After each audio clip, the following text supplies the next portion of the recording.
cure the issue of monetization. And we can cure it by one, expanding the electoral college.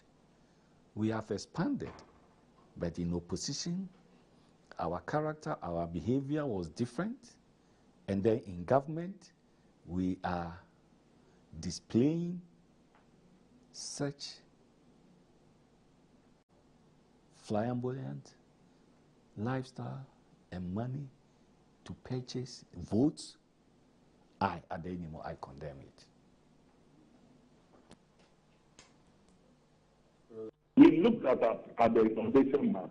We saw that, look, if you should open the gate to our calculation, the amount of water that should be open to save the dam, the whole community is going to be flooded. So we started with the control scaling of 20,000 cubic feet September 15 to inform the people that the water is coming. So please start moving. Before the gate was open, our BI staff and NADMO members were on the ground informing and monitoring the levels of the water as it's spreading through the community. There was no report of any damage, but the water was going. In about two, so that the water coming is still going to breach the dam.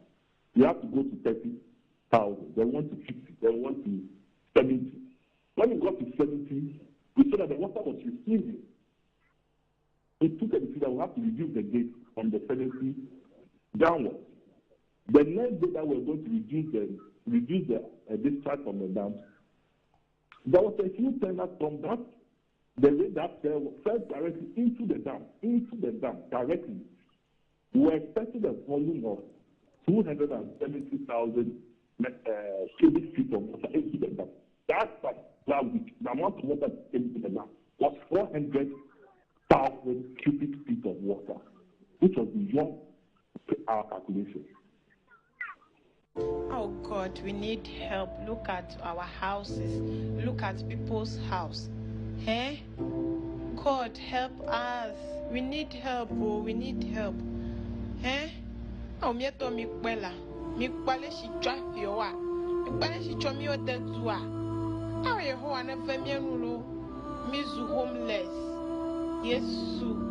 Vemienu pa mapa. Aw. The overflow from Akosombo and Pong dams has rendered numerous communities homeless. Our Dewekome in the central Tong district has been completely engulfed by the floodwaters. Currently, over 2,000 residents have sought refuge in Bakba, leading to the temporary closure of schools and health facilities. Todbi Sapiti, the Dufia of Bakba, our Dewekome, is making a heartfelt plea to the government to empower the National Disaster Management Organization to provide sufficient relief items to the affected communities. We need a lot of things, mattresses.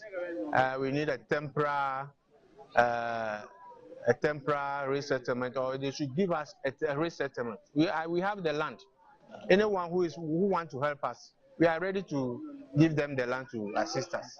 Corporate organizations to come to our aid with cement, we are ready to build it ourselves. So please,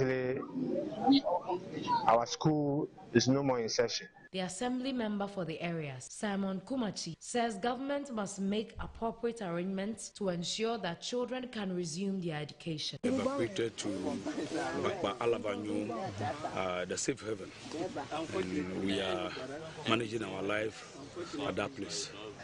Yeah, and what I can say is friends, NGOs and other benevolent societies, organizations were visiting us, supporting us with the little they have, and we are managing our life over there. The Director General of the Ghana Health Service, Dr. Kumar Boaje, who also visited the area, has pledged to ensure that flood-affected residents receive psychological support and adequate health care to help them cope with the trauma caused by the floods. This water is going to contaminate all the other waters. You are going to have feces mixed up with your water. Not only that, your livestock are displaced, other wild animals are also displaced, and they all pose a major threat, not only to you, but also to the health of the environment. Alex Gabi Hotoje is Member of Parliament for Central Tong. This is a whole island where we have a creek within it. which is not full to the brim as a result of the spillage. So we are here. This is our document for you, and it's part of my constituency. It's an island, it's wholly surrounded by water, and within it you still have creeks. Meanwhile, the Pharmaceutical Society of Ghana, under the leadership of National President Dr. Samuel Okodonko, toured some of the affected areas and handed over relief items, including medical supplies, valued at over 100,000 Ghana cedis. They also advised the government to establish an emergency relief fund to effectively respond to disasters. It's been an eye-opening experience. You hear reports, you read about them. But being here, seeing it live, a complete house submerged, that's right on my... This road contract will be given to you, provided you put 1 million upfront, not that when you get your money. Then, and this is what Akufo-Addo must be thinking about, and if he knows about it, must be ashamed of. That now his people demand from you a certain amount before you be considered for the job. Why? Because then when they get it, whether the government pays you or not, they have gotten their money. As if people are in a hurry to loot the country before the end of Akufo-Addo's term. One of the greatest disappointment of Nana Akufo-Addo's regime is that, honestly, he raised the hope of Ghanaians.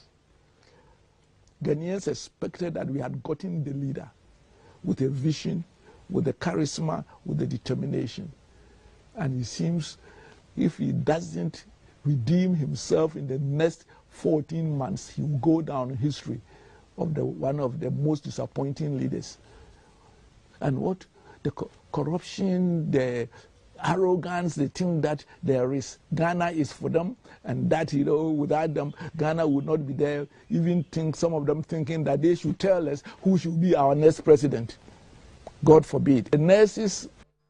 How can anybody tell this present government or their opposition that God is with them? Who has the boldness to stop that nonsense? God is with them. Don't you know when God is with somebody? Those people, they don't go through madness. I'm telling you. I'm telling you. Tell Jubilee House the Lord is against you. Tell Jubilee House judgment is on your head. Tell Akufo-Addo you are under judgment. Tell him. I told you the mind of God. Let me tell you, this Occupy Jubilee House demo, don't take it lightly. You better take it serious. That is another emergence. You see those people out there? Don't take them for joke. Something is bubbling in our hearts. And that's something, if you don't take it, will explode. I'm telling you, what they are doing there is more dangerous than a coup. They are telling you they don't like the style of leadership. They can stand in the rain, they don't care, they can leave their jobs, and don't joke with that too. There are mutinies all over. What is the difference between the ordinary thief and a political thief? Number one, the ordinary thief steals your money, your bag, your watch, and your jewelry, isn't it? But the political thief steals your future, your career, your education, your health, and your business. Number two, the hilarious part is that the ordinary thief will choose whom to rob. But you are the one who choose the political thief to rob you. Because we choose them. We vote them. We blindly say we are not blind. Who is deceiving who? The ridiculous part of the whole issue is that we will fight to defend and protect our belongings from the ordinary thief. Is it not? But we fight each other to defend and protect the political thief. Is that not what we do? Thugs will be fighting themselves to protect those that are stealing our career, stealing our joy, stealing our health, stealing our success. What a shame. If you reach a certain stage in life and there is nobody who can look you in the eye and tell you the truth, you are doomed. And that is where our country has gotten to. We need to rescue this country. Wallahi. And I feel very terrible as a Ghanaian at this time. This country is in serious trouble, ladies and gentlemen. We are in serious trouble. We need to rescue this country, ladies and gentlemen. The presidency has been so depraved, so muddied, so dirty, that I tell you in all sincerity as a Ghanaian, that I feel terribly sad today as a Ghanaian. We need to rescue this country. Wallahi. Inshallah. Please don't cry. We shall rescue our country.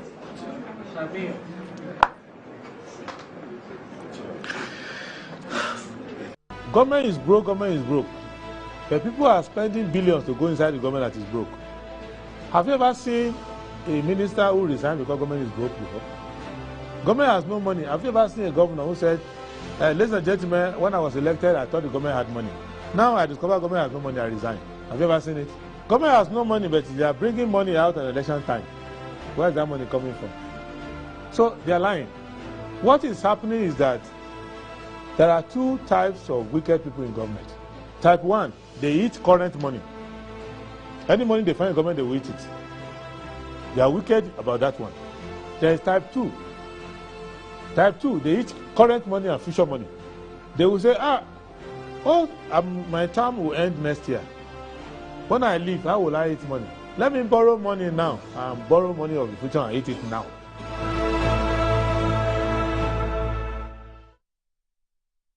Hello, good morning and welcome to the show. This is Good Morning Ghana live on Metro TV. It's a Friday, the 3rd day of November, 2023. By His grace, we're live and we're here.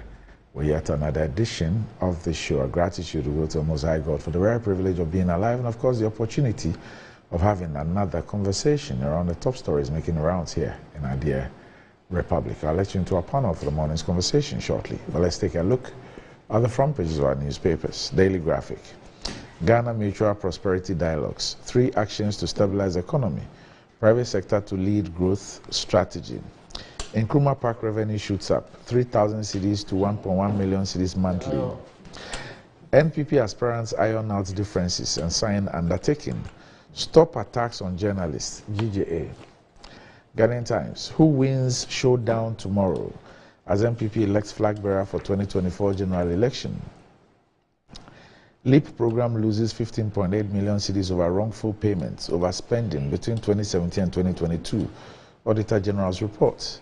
Let's join hands to transform economy. Finance Minister to private sector.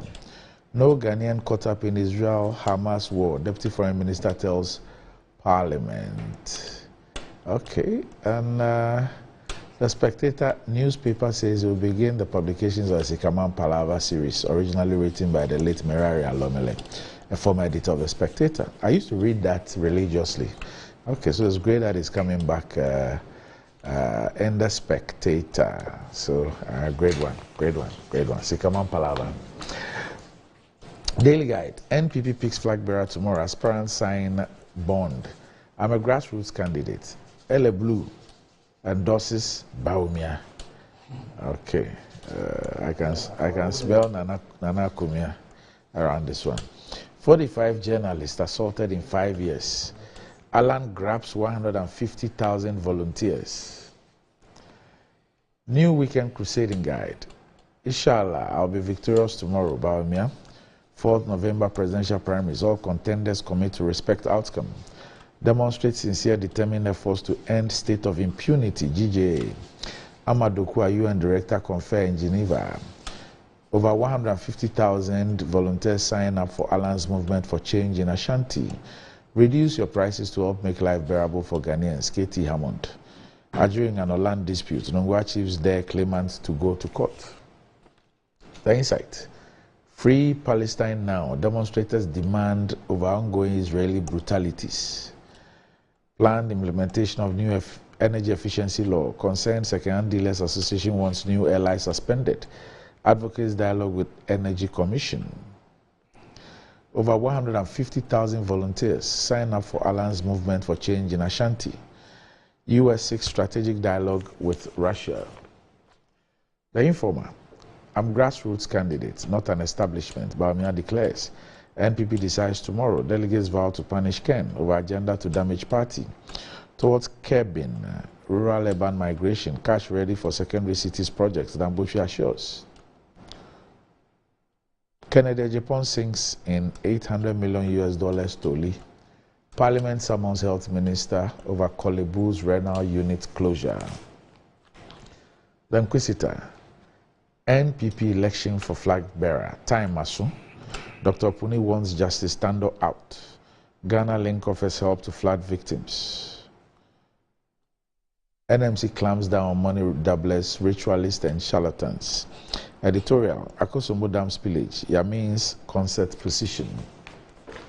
The Herald, Akufo-Addo's 16-year tight grip over NPP ends tomorrow, as presidential aspirants sign Alisa Hotel Accord. Bright Simmons reveals how $40 million deal sets confusion at GRA and others. Said Wagongo's Litovet fertilizer performed magic. Ex-CHED boss tells Kota to Puni trial. City FM City TV building second 200-seater resettlement center for Akosombo Dam spillage victims. Ghana needs a transformational leader, not a political party. Alan Chirmatin. The Daily Statesman. Who emerges flag bearer tomorrow? Aspirants sign and are taken to accept outcome of primary. IFC urges government to leverage stability to sustain growth. Reduce your prices to help make life bearable for Ghanaians.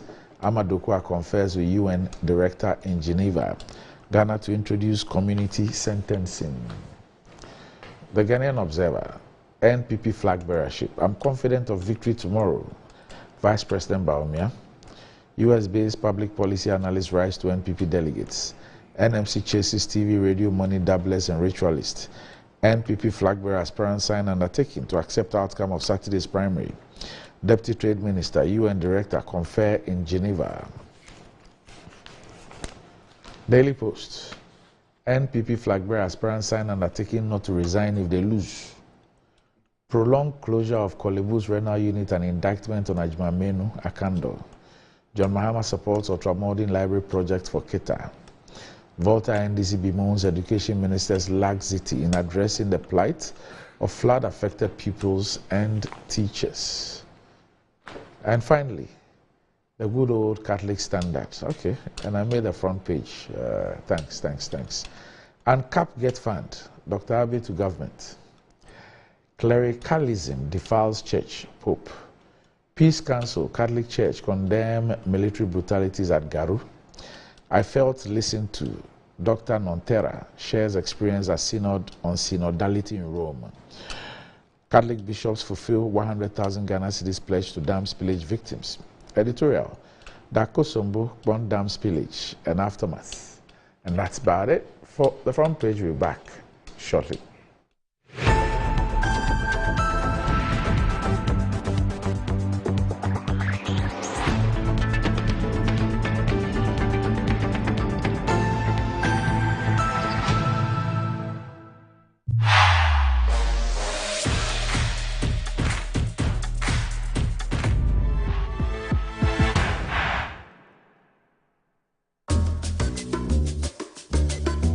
Pascal is showing his boss the efficient new technology they've installed. She is pleased, but now she's asking, why is that still there? Pascal explains that he hired a security goat to protect the data shed. The boss is not so pleased anymore. If you haven't upgraded to cloud storage yet, it's time to get business done better with MTN Business. Ready for something refreshing and great tasting? For your kids' enjoyment? Angel Cola! For your graduation enjoyment? Angel Cola! Beach hangout? Angel Cola! For all your refreshing moments? Angel Cola! For your parties, get-togethers, events, and celebrations, enjoy a chilled bottle of Angel Cola. Radio Grandma, today is your day. Over to you. Thank you. Enjoyment Cola. Angel Cola. The Enjoyment Cola. Enjoy all your moments and fun time with Angel Cola. This advert is FDA approved. Anti-cavity, gum protection, brighter teeth, and fresh breath. I'm afraid Missy Wayne. Prepare bantama. Matias.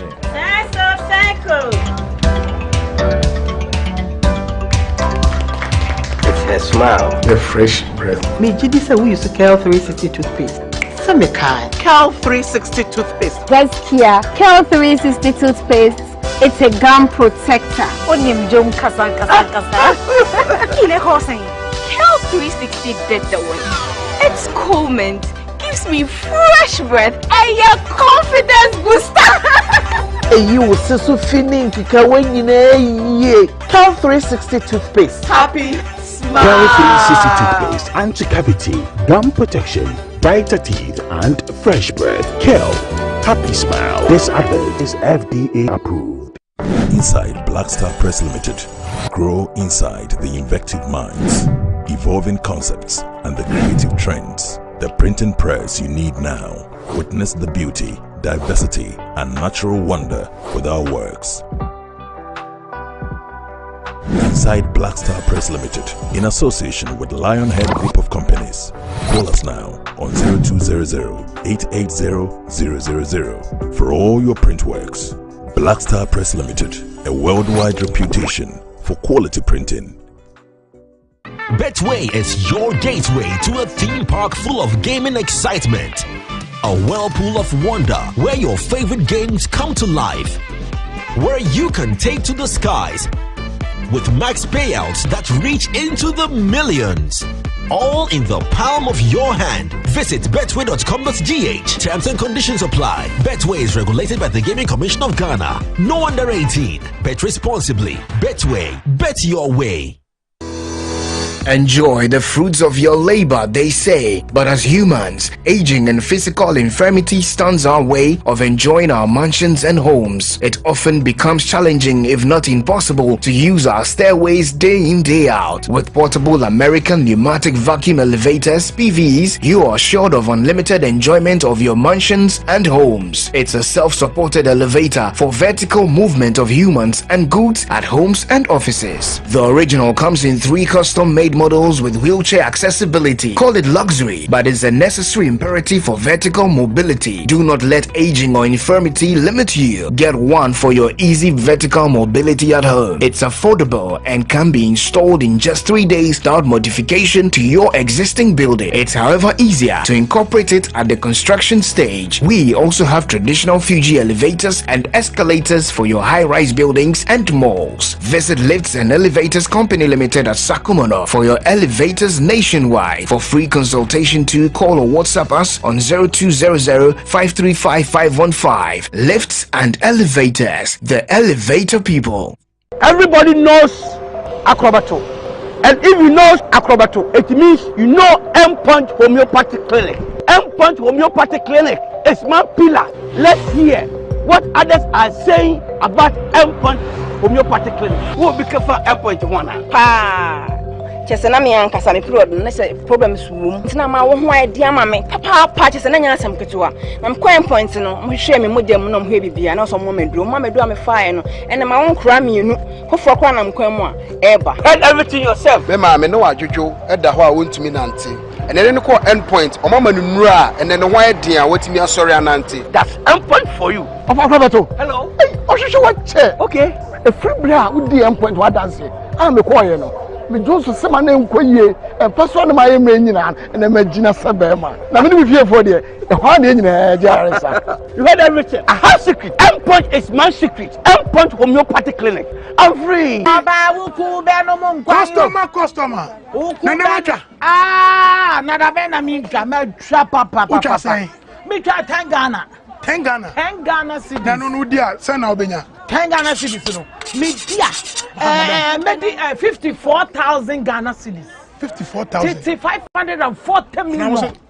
Yeah, the one na me twa me die skase. Yeah. And then I giga dey tena we. Tena wa boki. Draw no na asase no. Mami me volume.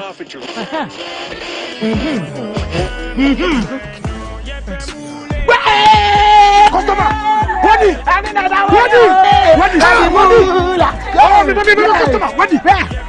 One of our daily lucky winners. Dial *946# to play now. Or you can also play online at www.gamepackgames.com. Game Park is regulated by the National Lottery Authority. My son, there's more blessing in giving than receiving. When you fear for you and couple the makers in the pneumatological aberration of the Lord revealed unto me this night that me and my household should go out into the world and bless the world. Makers Electronics Company Limited. Emma up to 67% discount. Our selected appliances. This is what I call quintessential immaculatability. The Makers Electronics Company Limited. Ewo Taifa Burkina Highway. Amasama Zongo Junction. Edike Pharmacy Dining. Oyer Fateman Boga Junction. Ashaman Valco Flat. Kumasi. Ahinema Kokobin. Asafu Bwachi Hospital Junction. Sakradi. Kuma. Number 9 Market. And tell mom and dad about the Makers Blessing Attack program. From 0552 222 253 and 0552 222 254. Terms and conditions apply. The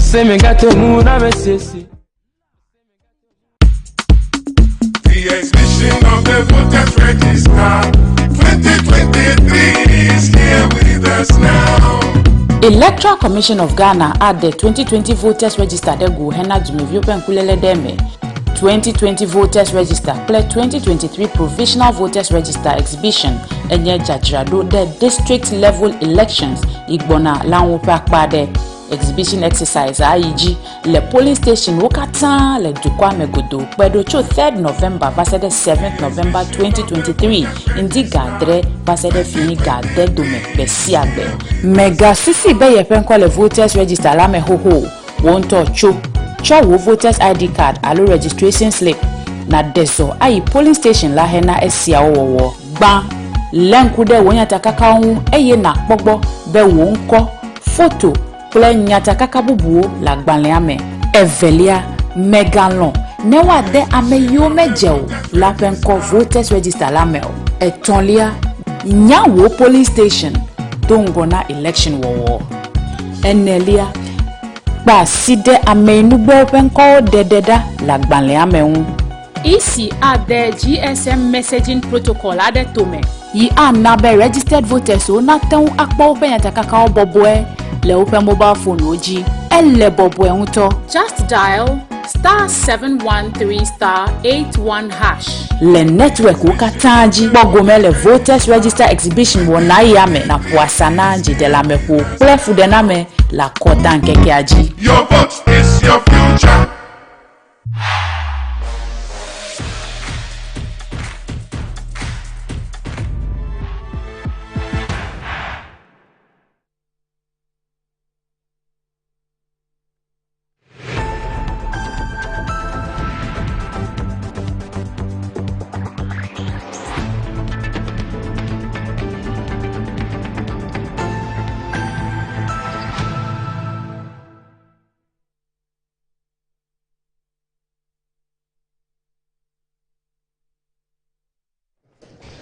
Right, welcome back to the show. If you just joined us, this is Good Morning Ghana, and it's the -1 showdown edition of the show. With me on the show this morning, I have Nana Akomia, who is the managing director of STC, and according to Felix Kwachio Fusu, he is the comms consultant. Kimpin. Kimpin. I was demoting him to consultant. He's a comms Kimpin for Team Baumia. Good morning, Kimpin.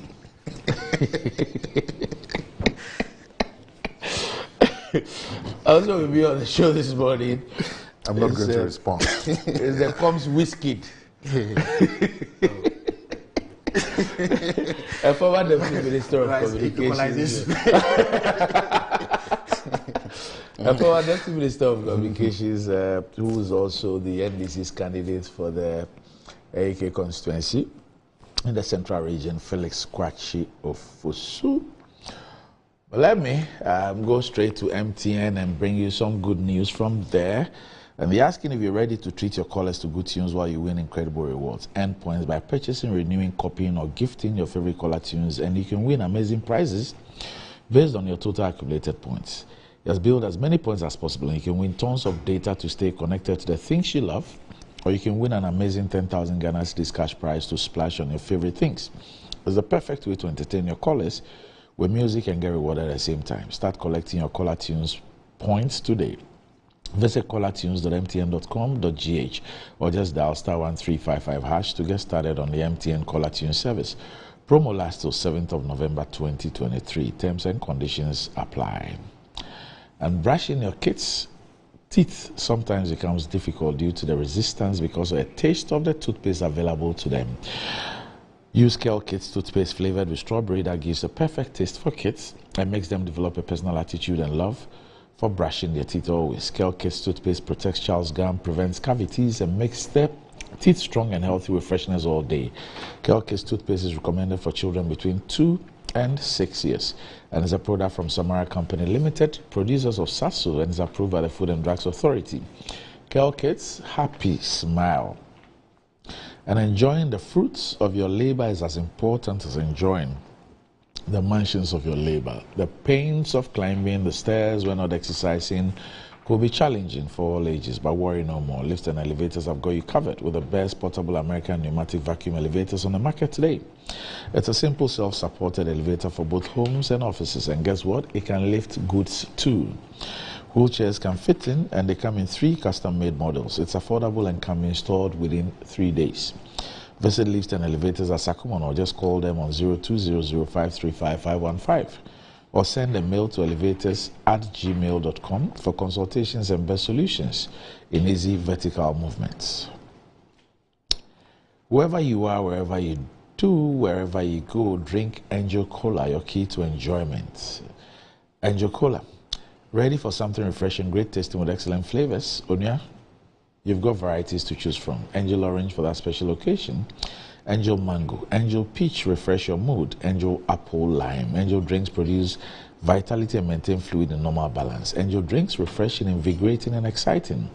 Angel Drinks are produced by Adonko Soft Drinks Beverages Limited. Angel Drinks taste like our day and recommended for all, including children. And let me end off by speaking to you about furthering your studies or education and securing your future. And I'm asking you to do this with Accra Business School. Boost your career with your prestigious MSc degrees from KNUST, from Human Resource Management, Communication, International Marketing, International Relations, Public Affairs, and IT Management. In just 12 months, the MBA can be yours. Dive into their BSc programs in IT Security and Cybercrime, IT Management and Business Management, endorsed by top universities in Ireland and Wales. The Accra Business School offers flexible entry payment and learning options convenient to you. It's time to unlock your potential and take position. Visit www.abs.edu.gh or call the Accra Business School on 0263 888 5 or 0263 888 666. Visit their campus at Spintex Road, Christ Square. Let Accra Business School elevate your future today. Nana? Yes, sir. Time has soon.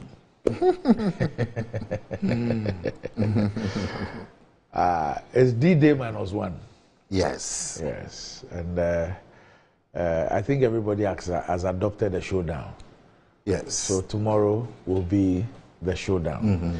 As far as your party choosing its flag bearer for the 2024 elections are concerned. And I think that the climax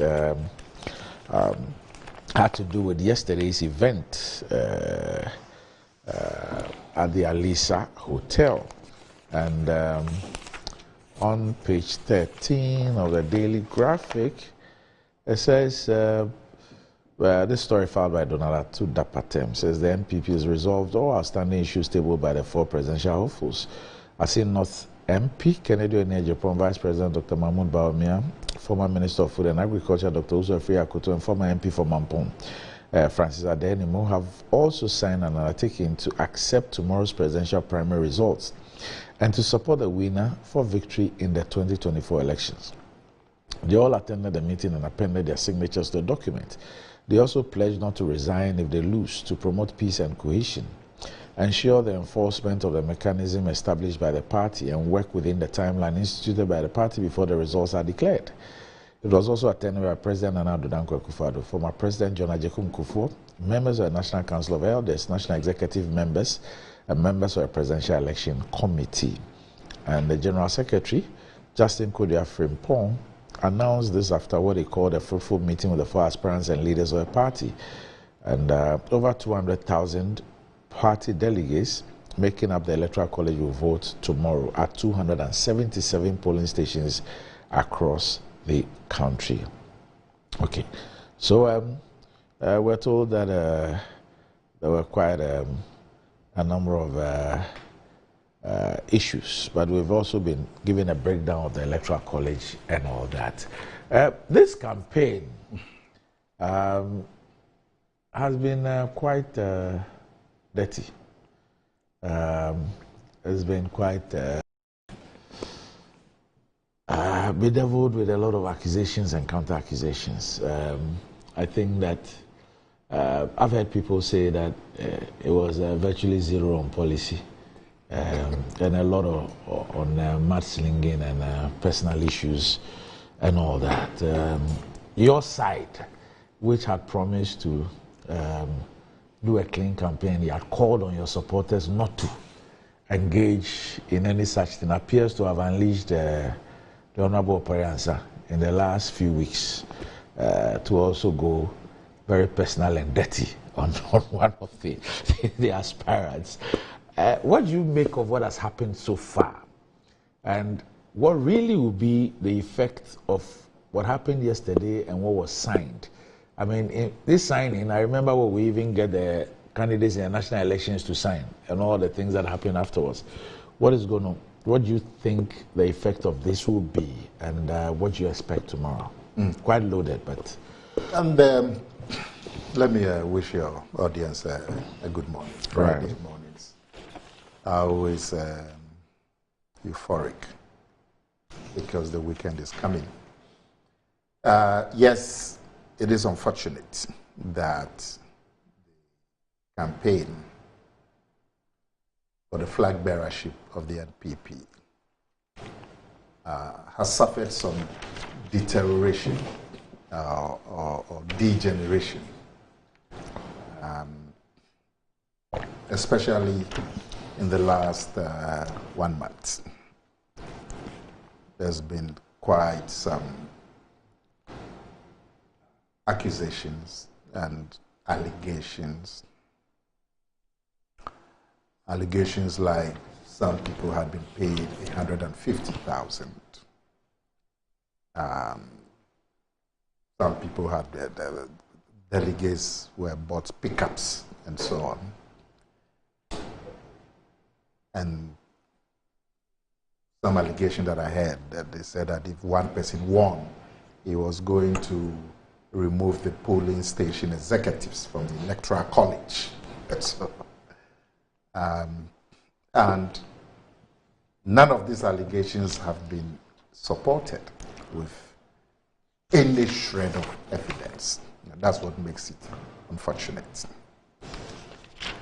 The Bawumia side had been quite restrained because the candidates wanted focus on the message to the delegates and not to focus on what the other aspirants were up to. I mean, if you went to tell the delegates anything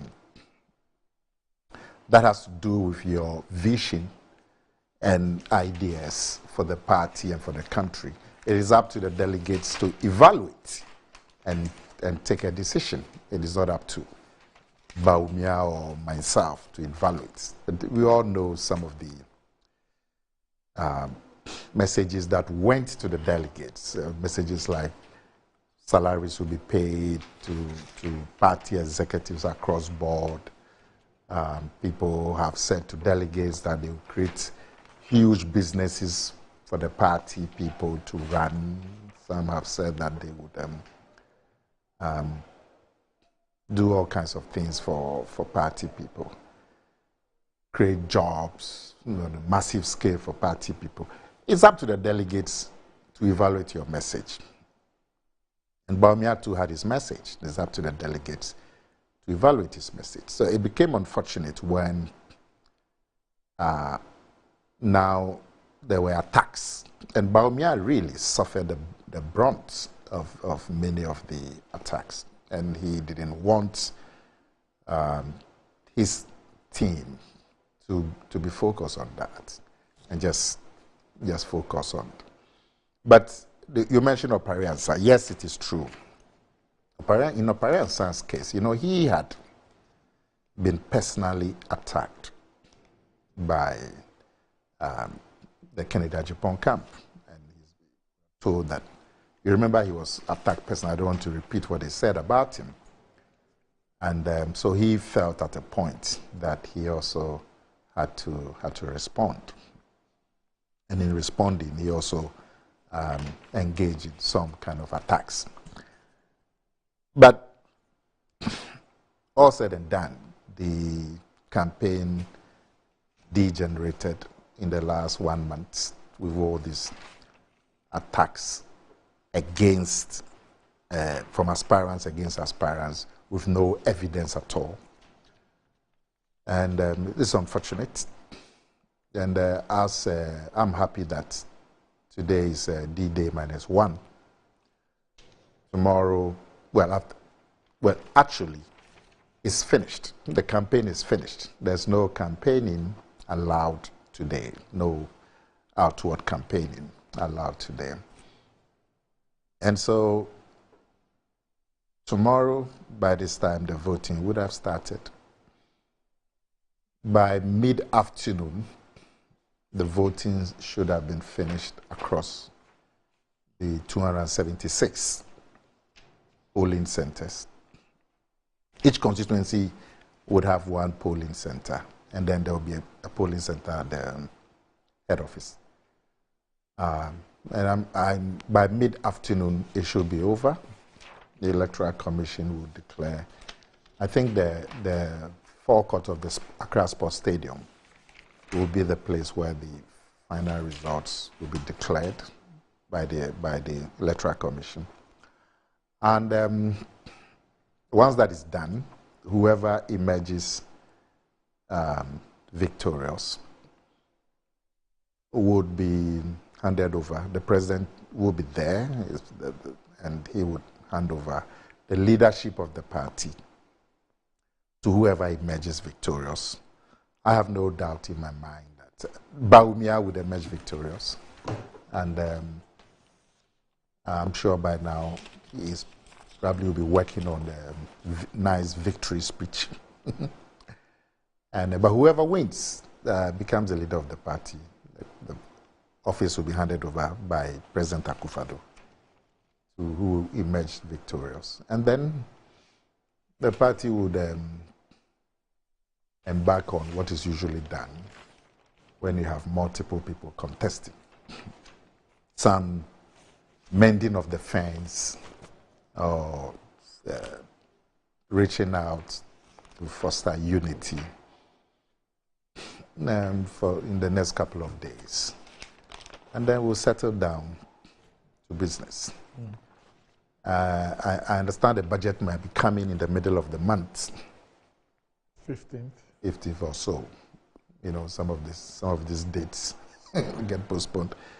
And so after that, I suspect the focus of the party will be on the budget. But after that, we will then see what kind of campaign. We have a difficult election ahead of us for 2024. And we have to take the rest of the time up to the end of December to put our strategies into place. I believe that Dr. Bawumia offers the NPP the best chance to retain power. No party in the Fourth Republic has had more than 8 years, unbroken in office. No party has done that. The politics of the Fourth Republic. Now, if you want a different result, as we all say, your preparation should be different. Now, if we want to signal a certain change in our preparation, our best bet is presenting Bawumia, because then that will be, he will be the first non-Akan, he will be the leader of the party, and that is a big change, and will afford the party a different branding, and you know that our brothers and friends in the NDC, one of their favorite campaign themes is to present our party as a party that is exclusive and belongs to just a particular set of people. When you go to the Volta region, for example, they tell their supporters that, wow, this is a party, the Bluto party, which means this is a party for a certain group of people. They do the same in the north. They tell them, I think it's Camboni. What do you tell them in the north? Is it Camboni or something? When they go to the north, they tell them this is the Camboni party, which means a party of some group of people. When they come to your area, Randi, Accra, they tell people, oh, this party is boy party, strangers. And if you vote for them, they will carry the seat to Kumasi and so on. Now, this has been persistent. 1958 or today? You and I were not born in 1950. I'm talking of today. That today you can tell somebody that I see will be taken from Accra. But that's what they do. In my constituency, in Okaikwe South, in the year 2000, that's what they were telling the people. That the young man who's there now is Bo, a stranger. And God rest his soul. But there was one particular NDC stalwart who has passed recently. And there were rallies in Teshi where he was telling the people, and I have the footage, it's passed now, a couple of weeks ago. I was telling the people that if you vote for this, but they'll carry the seat to maybe he just said it on the lightest vein, but people cheered to it. So that propaganda will fall into the water when we present Bawumia, and then you can present a more inclusive brand for the party.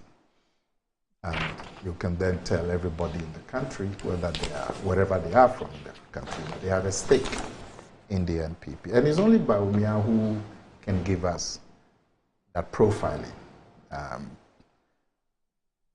So you are not only telling the people that this is the party that is inclusive, but you also have some proof in terms of the leadership. So if you're an NPP delegate and you want to give the party a fair chance of breaking the 8, you need to vote for Dr. Bawumia.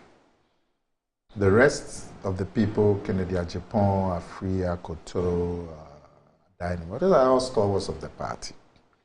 But in terms of leveraging a certain profile for the party, in terms of having a different preparation to achieve a different result, Bawumia stands tall. And I have every confidence because I took part in many of the outreach that Bawumia did with the delegates in Ashanti region, in the Western region, in the Central region, in Accra. I took part in the constituency outreach. And I have a little political experience. When your message is being received with a certain kind of enthusiasm or no enthusiasm, I can see because I've been through it. And I'm confident that the enthusiasm that the delegates received his messages is the obvious choice. Of course, it was also reflected in the special delegates election on the 26th of August, where Bawumia returned with 68% out of a field of 10. And what was surprising to me in that election was that there were about 7 aspirants from Ashanti. So the Ashanti result was surprising that Bawumia managed to get about 82% in that region. And you know Ashanti is the biggest stronghold of the NPP. So to get that kind of leverage in the NPP stronghold shows that it's broadly acceptable, and I expect that it will reflect in the elections tomorrow. Mm. Now, the signing of the Memorandum of Understanding, essentially saying that people will stay in the party. It has I don't know about the legal strength of it. It has no legal effect. Yes, because what you're saying is that the person is a member of the party, but if they want to stand as independent, they will leave the party. So then they are outside the party now, and they can argue that the party's directives do not apply to them. And indeed, that is exactly the case with Alan Kyerematen. But the signing has a strong moral weight, because you also want to present yourself as a man of your word.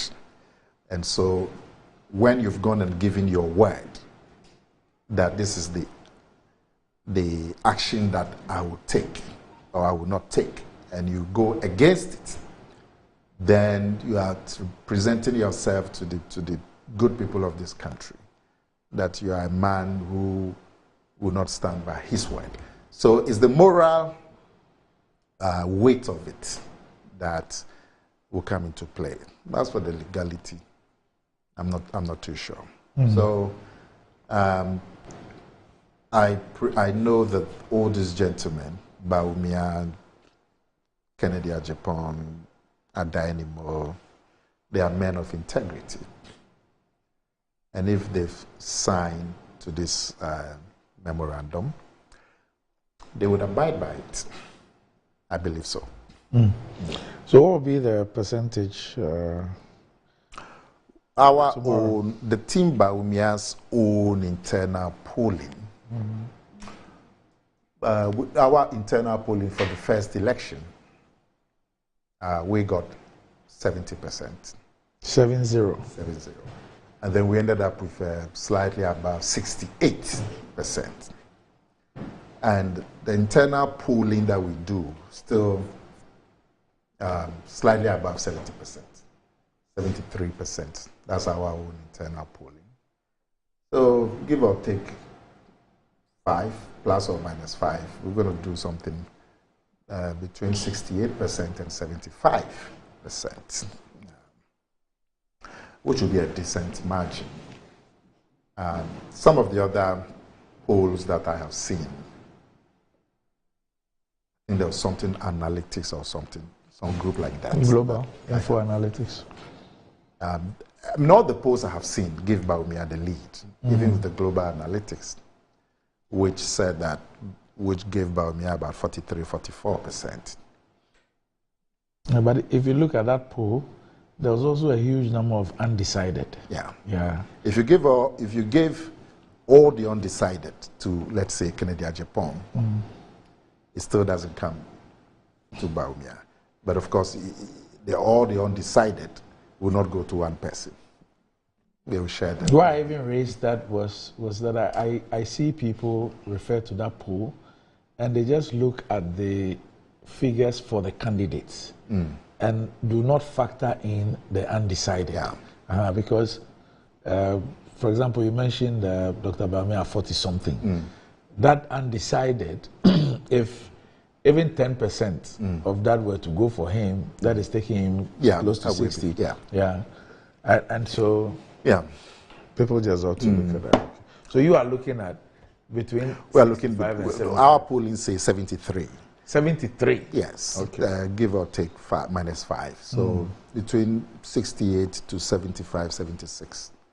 I just saw yesterday. I saw a document from the USA branch or North America branch or something, and I didn't know that was how they go about their thing. But I saw it as quite tidy. Was what I read suggested that they, as a caucus, they go and vote. So they have their voting there. And then when they vote, depending on the outcome of the votes, they then apportion their votes. So let's say in what we saw, they had a number of delegates, Dr. Bawumia had 200 and something, so that constitutes X%.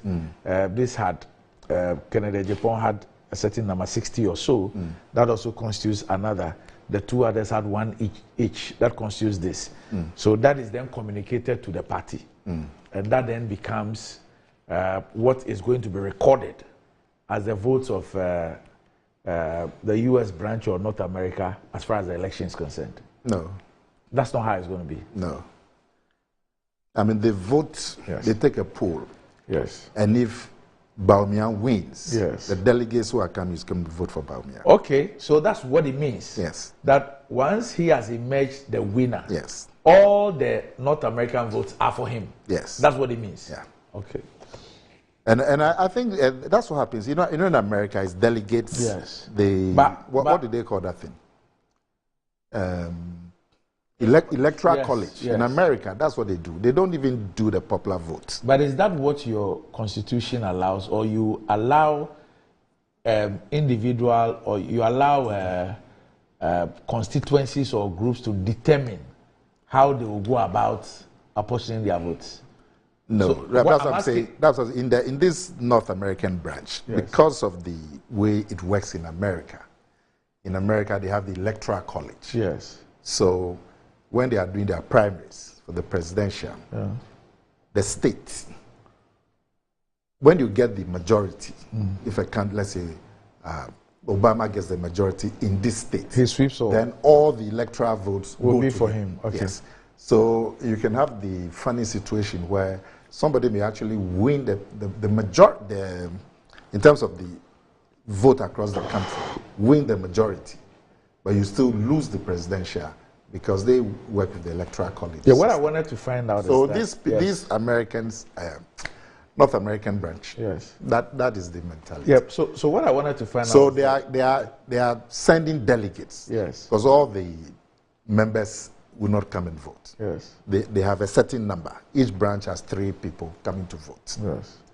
And the branch is telling you, but they want to know what the branch thinks of the delegates. So they vote. Okay. And then the person who wins, they mandate you the 3 people that this is the person that we want. So go and vote for him. Okay. So what I wanted. But you also know that the vote is still secret. What I wanted to find. So 2 things here. What I wanted to find out was that this, although this group is in North America, it is a member of the political party MPP.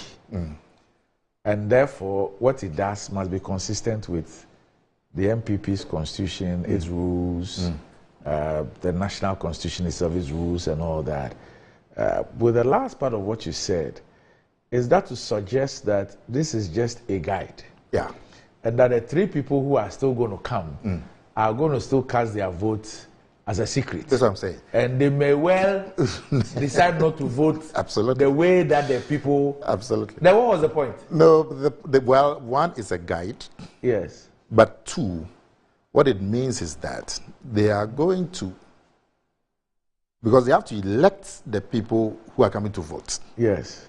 So they will elect people that they know, they believe they have a certain guarantee coming to vote. So even if the and you see, it's in their case there's 5, 6 and lots. It's in their case. In their case, they decided to publicize it. Yeah. But really, that is their internal arrangement. Yeah. Because even with the the delegates, the special delegates conference. You know, when you look at the electoral college, he's the chairman of the constituencies. Yes. The chairman, the people will tell the chairman that as for us, we like this candidate too. So when you go, in the name of this constituency, go and vote for this candidate. They may take a poll in the constituency, and they will tell the chairman that this is the person we want, so go and vote for him. But it's still up to the chairman when he gets to the polling booth. And that's where the checks and balances come, the secret ballot. Okay. But then, of course, they would also protect what they want by making sure that the three people that they elect to come and represent them are people that they trust, would vote the way they want. Okay. So the editor of the Accra Times newspaper, Simon, says I should tell you that the first non-account leader of the MPP was Mr. Paul Afoko, per the MPP's constitution. What happened to him?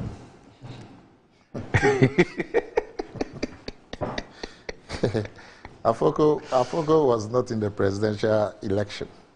In the NPP, the leader of the party is a presidential candidate. Even when the party is in opposition, is a presidential candidate. It's not the chairman. So Akufo-Addo is the leader of the party. Okay, so not the chairman. No. So when the party does not have a presidential candidate, who's the chairman? The chairman is the leader. Yeah. Okay. Okay. All right. Okay. All right. So, but Afoko, where is he?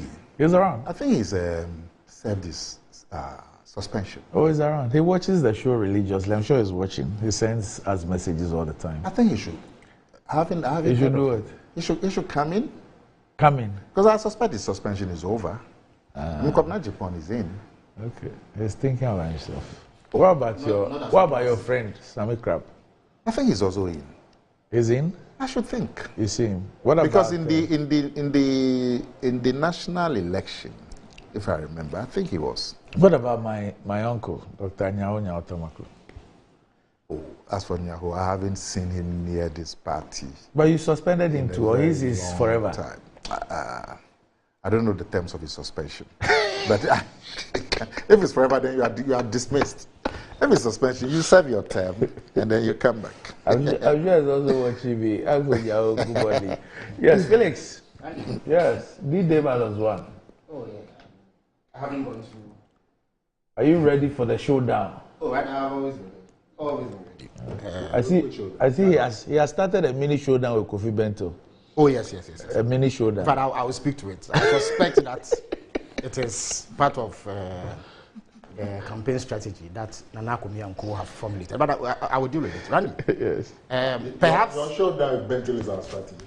I will explain so you would appreciate it. Maybe you've not followed it. Even though you engineered it, you've not followed it. That is harvesting votes. You've not followed you've not followed its rollout. Randy, Randy, I take objection to this. No. It's nothing sinister. You are allowed it's sinister. Oh, there's nothing sinister. He's saying that even though I have engineered it. It's a campaign strategy. You are allowed to formulate a campaign strategy. No, he's just saying that within the last 72 hours, your focus has been on other things. Exactly. No, he says that I have engineered. No, what I did is Randy. What's the gentleman's name? Kofi Bento. Oh, Randy. Yeah, he says that I have engineered it. Oh, no, Randy. No, but it's an accusation he's been making against you. No, Randy. At least the last 1 month. Randy, I believe that you are a major kingpin. Now he makes it because you allow him. But it is not defamatory. There's nothing wrong with it. If you are in charge of Bamia's communication, what is the I haven't engineered anything. The man is sitting just 1 meter from you. Randy, what I mean is that there is a certain campaign strategy they are rolling out. Okay. Yes, it is something you made that I suspect is a part of that overall strategy. So and I am convinced that Nakumia is not deep in the formulation of Bamia's campaign strategy. Okay. There's nothing defamatory. One day we were having a discussion. You know what somebody told me? The president said that, okay, so Randy, with all of us seated here, assuming that, for purpose, assuming that Atai was here with us, and then something got missing. Atai is the famous, the one who was jailed. The most famous, famous Ghanaian robber. If he were here and something got missing, who would be the first suspect? Who would be the first suspect? Randy, in fact, I don't understand what you are saying, but it's okay. Oh, you don't understand? Randy, Alaji Yebi has a more graphic what do you call it? Rendition. And permit me, it's morning. He says that if you squat by the roadside at night, yes, and excuse my language, yes, fecal matter is discovered in the morning. Yes. Everybody knows who the fingers will be pointed at. But anyway, let me come to the source. Before that, my simple point, and you, the two of you are beating me over it. I don't understand it. My simple point is that Mr. Kofi Bentil has his own mind. Of course. Oh, of course. And so if he's engaged in a certain enterprise, it is not because I have engineered it. That's my point. Kofi Bentil is one of the people I respect the most. At the very least, when he and his colleagues in Imani have shown consistency. Perhaps they've been just as vociferous over this government's failings as they were under us. So I respect him. I only disagree with his views about Bawumia. It's fine. But why are you saying that? Because he's not the only person who has said that. Just to paraphrase something Baku says, Felix simply smells an Akomia. That's all. That's all. It's as simple as that. But anyway, Randy, you see, maybe you recall that a few weeks ago, I sat here and said that the NPP campaign at the time had been relatively clean. One of the cleanest that they had held, at least up to that point. And I actually commended them, rather uncharacteristically of me.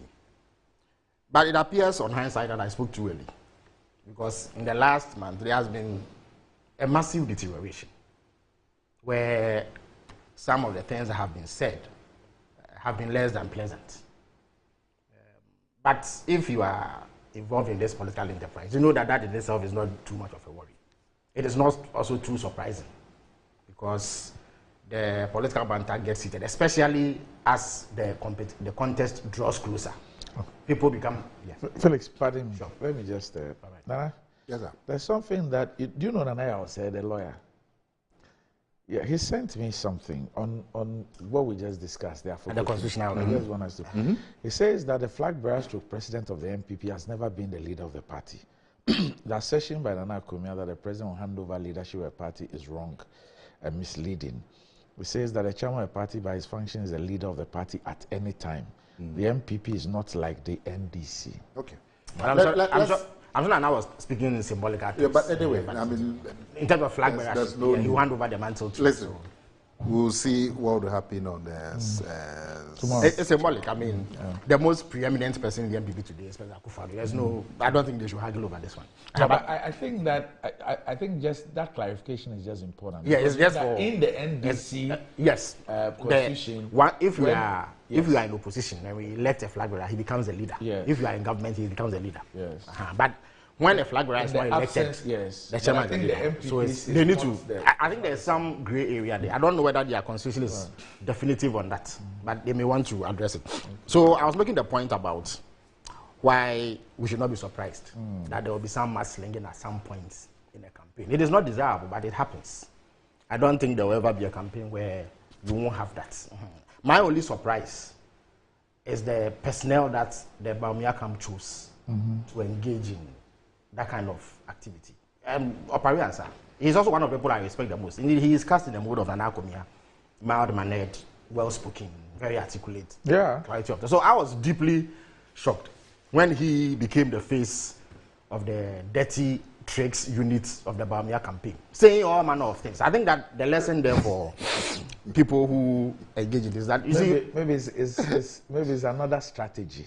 Oh, clearly it has to use, be. I doubt if an ally who has moved on or defected. So they use him. Yes, clearly it's. I don't know if that is also. It's simply it is simply the dirty tricks. If that is also Akomianomics.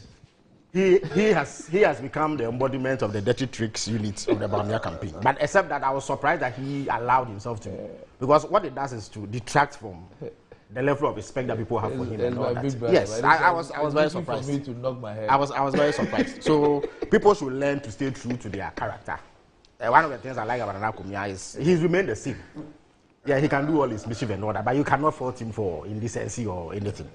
But he has boundaries. Exactly, and I think that Opari Ansah should stay true to himself and not allow this contest to dent his reputation. It will not be the only contest. When some of them were running the IT businesses, others were doing visa correction. I mean, it's completely honest. Some of the things he said and threatening violence and all that, I thought that it was a bit over the top. But Randy, The other concern for me is the way that this has panned out, the way that the entire government machinery has been whipped into line to support Bawumia. Nana Komia, for instance, is a key appointee of this government. He heads a significant state institution, STC. You see that other CEOs, ministers, and appointees are at the forefront of the campaign for Bawumia, which creates a bit of unfairness for other aspirants. Because what then happens is that the resources of the state and the weight of the state is brought to bear on the campaign and how it swings. And you cannot be surprised that Kennedy Agyapong and until recently Alan Kyerematen have voiced concern about this. It is most unfair and they have to correct that. Perhaps the rules have to re-engineer to reflect this sort of behavior. If you are so convinced that somebody's presidential ambition is so important as to elicit your support and active participation, then you should be willing to leave the work you are doing in government and join that campaign full time, so that an unfair, lopsided field is not created to the disadvantage of other aspirants. But in terms of the organization and all that, I know that it's a logistical nightmare to coordinate elections in all constituencies at the same time, over 204,000 votes and what have you. Some of the things that have been said, I will not waste time. I was shocked yesterday when I saw a video clip in which a member of the Kennedy Agyapong campaign said some pretty horrible things about Samira Bawumia. I mean, things that should not be repeated. I was shocked that Samira. Who said? Oh, there's a member of Kennedy Agyapong's campaign team in a radio interview said horrible things that I cannot even begin to repeat here. But perhaps Samira herself should learn also that politics is not a picnic in the park. To quote Meles Zenawi, the late former president of Ethiopia. So when you go hurling pebbles at people, you should expect that rocks will be hurled at you.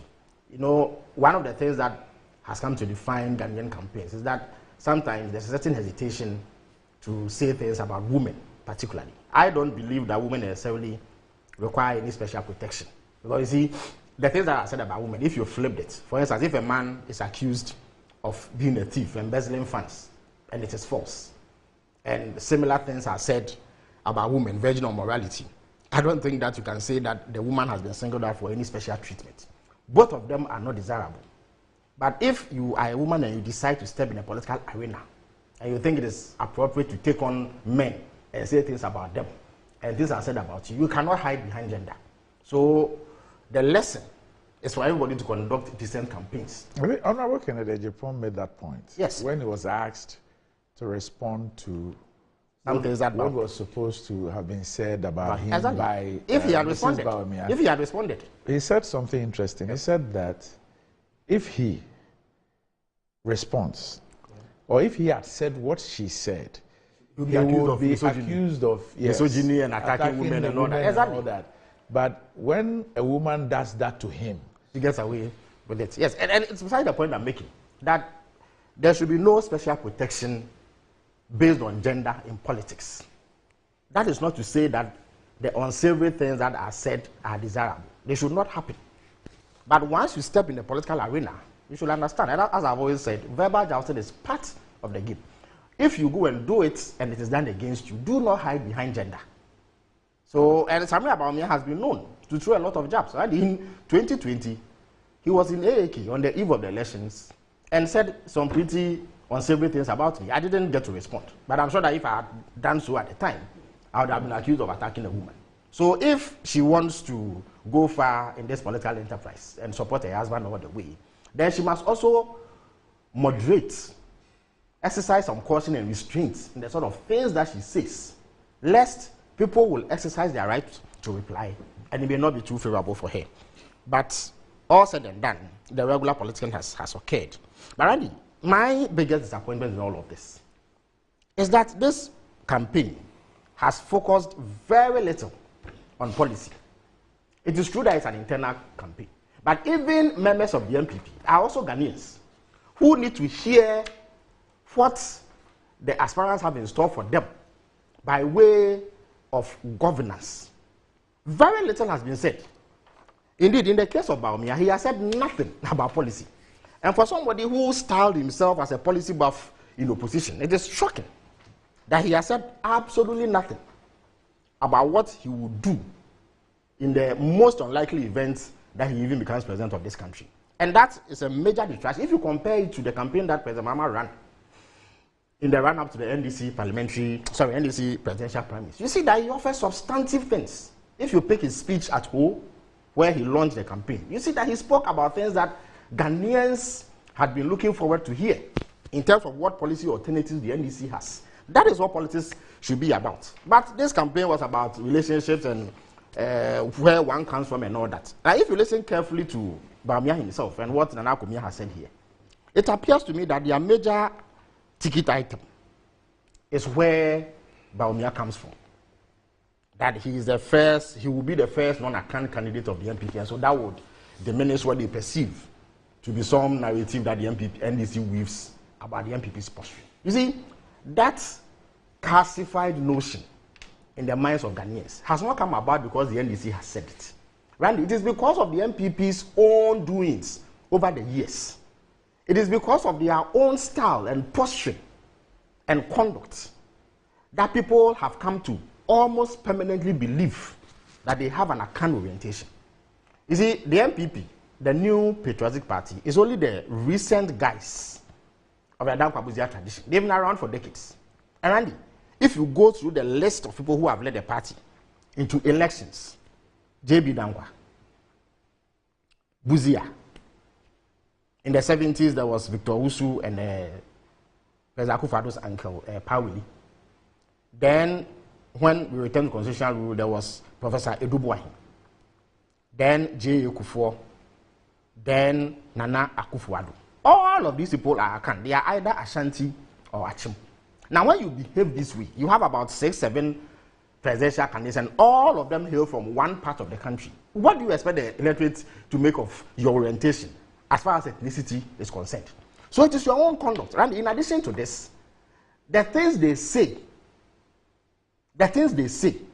Randy, was it not Mr. Osafo Maafo who met MPP party members and told them that as far as he was concerned, even the leadership of Ghana, not just the MPP alone, must be reserved from people who come from 5 resource-producing Akan areas. Now, when a leading figure in the party like that speaks this way, how do you then blame the electorate for having a permanent notion at the back of their minds that you are an Akan party? When President Akufo-Addo stood in Kufuor in the wake of the Etiwa by-election and said, "Yeah, I can afford it," how do you expect Ghanaians not to interpret that to mean that as far as the Akufo-Addo is concerned, the MPP is an Akan enterprise? And indeed, if you look at the voting patterns, the bulk of your votes come from 2 places. Randy, Nana Akufo-Addo spoke about his constituency. If you go to Okankwe South, or even the areas that they do quite well outside of the Ashanti and Eastern region, look at the population dynamics in terms of ethnicity, and you see where their votes come from. So it is your own. In fact, if you go further back and look into the history of the formation of the party, they were formed by traditional authorities in Ashanti and Achim. So your Akan orientation is something that you have carefully nurtured, cultivated, and publicly espoused. So please do not blame the NDC or any other Ghanaian for that matter for raising it and criticizing you over it. But, Randy, ethnicity or where you come from, if you look at how Ghanaians have voted, has never determined who they vote for. We in the NDC have had Jerry Rawlings from the Volta region. We've had President Mills from the Central region and Akan. And we have President Mahama from the Savannah region, or if you like, in the past, the Northern region. Randy, we've had a woman on our ticket as running mate. And I have said that if any political party in Ghana will have a woman on its ticket as a presidential candidate, it will be the NDC. We have broken every ceiling there is. So by nature, by default, we are a broad-based, inclusive political organization. The same cannot be said about the MPP. Now, if in 2023, Randy, you have to go for a token in the form of Bawumia in order to dispel long-held notions about your ethnicity, and your ethnic orientation and tribal posture, then it means that traditionally you are not inclusive and diverse. Because what you are doing is tokenism. Tokenism. You just want to decorate your flag bearership slots with a non-Akan so that people cannot see you are non-Akan. That is tokenism. It is only skin deep. It doesn't speak to your core values. Your core values are not that you welcome everybody. Of course, constraints of the political order compel you every now and then to have a running mate from another region apart from those two regions where you are strong. But your orientation mainly has been that leadership slot is reserved from people from two regions. And your practice shows it. Randy, but if Bawumia's only selling point is that he comes from the north, so he will be able to dispel NDC so-called propaganda, then it is a complete waste of time. Because you see, the elections we are going into, the average man on the street who is suffering and walking down the street in Legon, or Bubuashi, or Dakuma, or Palace Town, or Kotobabi, or Mamubi, is not going to look at the ethnicity of who is on the ticket. Randy, if ethnicity alone was an issue, or coming from the northern part of this country alone was an issue, President Mahama already comes from the north. So really, what is Bawumia offering that is different in terms of ethnicity from President Mahama? For which reason people should gravitate towards him? The real deal is that Ghanaians went to the polls in 2016 and 2020 and entrusted you with responsibility to manage this country. In 2024, they are going to carry out an assessment of your performance and determine whether they are satisfied. Randy, as I've always indicated, every election is a referendum on the incumbent. Because people give you a mandate. At the end of 4 years, they have to assess and evaluate your performance and see whether it is up to scratch. It means the expectation. You've kept to your word and done the things that you said you would do, whether their lives are better off or they are better off now than they were at the time they were handing over the mandate to you. If they carry out that assessment and they are better off than they were when they gave you the mandate, and you have kept to your word, done the things you promised them you would do, Randy, they will not look at the opposition, no matter how flowery the opposition's language and promises will be. The only time they look at the opposition is if you have disappointed, you have not done the work you have to do. Randy, if Nana Kumia is performing brilliantly at STC, why would President Akufo-Addo remove him? All things being equal. So why would Ghanaians even bother looking at the opposition if they are satisfied with the incumbent? So every single election is a referendum on the incumbent. And Randy, the people of Ghana have demonstrated that if they are not satisfied with you, they will not renew your mandate. So this sloganeering a mantra about breaking the 8. Randy, it is true that after 8 years, Ghanaians begin to get some fatigue. It is natural, it's a human behavior. They see your face, they become a bit used to it, they become fed up, they want to try something new and exciting. But if you are doing very well, they won't bother. But Randy, Kanana Kumia, Bawumia, and the MPP as a whole look the people of Ghana in the eye and tell them that their performance has been satisfactory. At the end of the day, that is what it will boil down to. And it is true that in elections, many factors come to play. But everybody knows that this 2024 elections is about the economy of Ghana and the well-being and welfare and state of the Ghanaian. That is what will define this election, not where Bawumia comes from.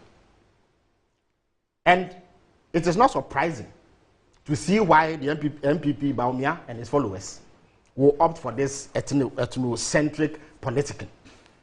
Because they know that when people assess the most important issue, the economy, Bawumia will become a joke compared to President Mahama. Look, Randy, fortunately, when it comes to economic performance, yes, there is a visceral aspect of it, where people examine their lives, their livelihoods, and see that things are worse than it was before. And I'm sure that today, if your people step out of this your station and engage people on the street, the overwhelming consensus will be that life is harder now than before. So even a visceral assessment will reveal that Bawumia has failed in the management of the economy. But Randy, fortunately, economic analysis is done on the basis of scientific evidence, what you can see and feel and touch.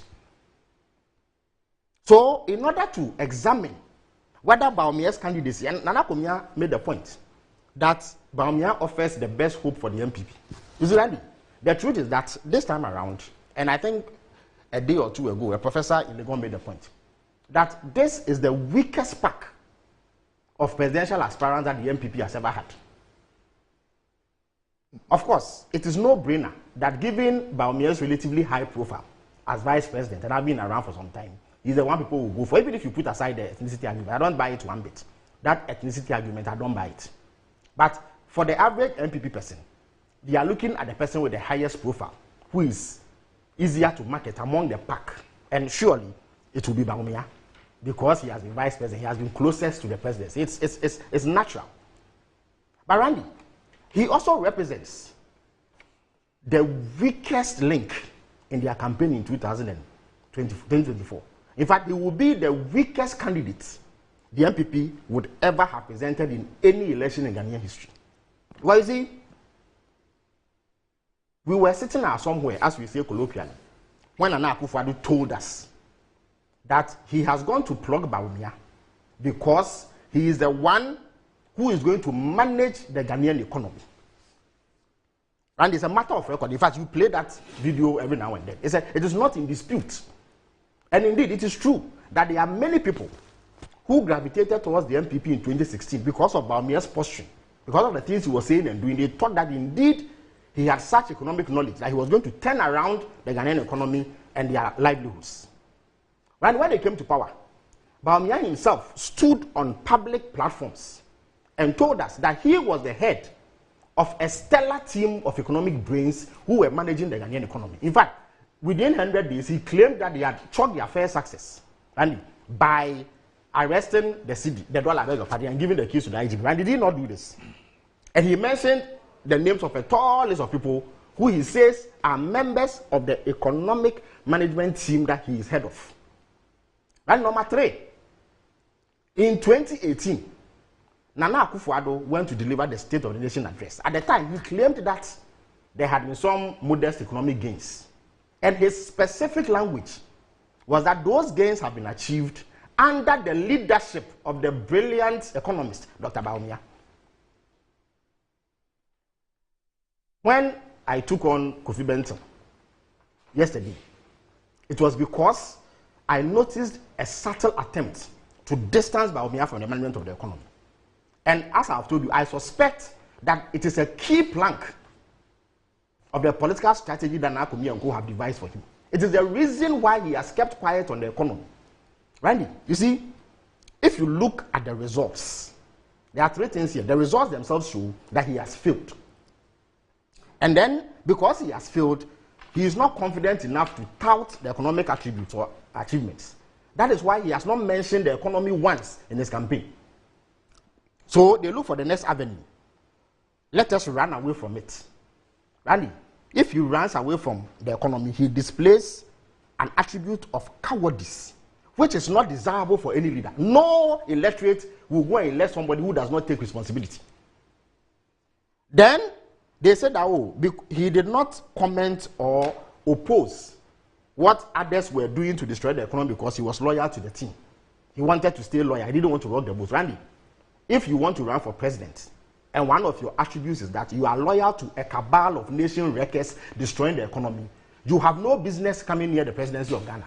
Because your fidelity and responsibility, Bawumia swore an oath as vice president to pursue the interests of the people of Ghana, not the interest of a cabal destroying the economy. So if you are loyal to them and not the Ghanaian people, then you have lost your way. The Ghanaian people will not entrust responsibility to you.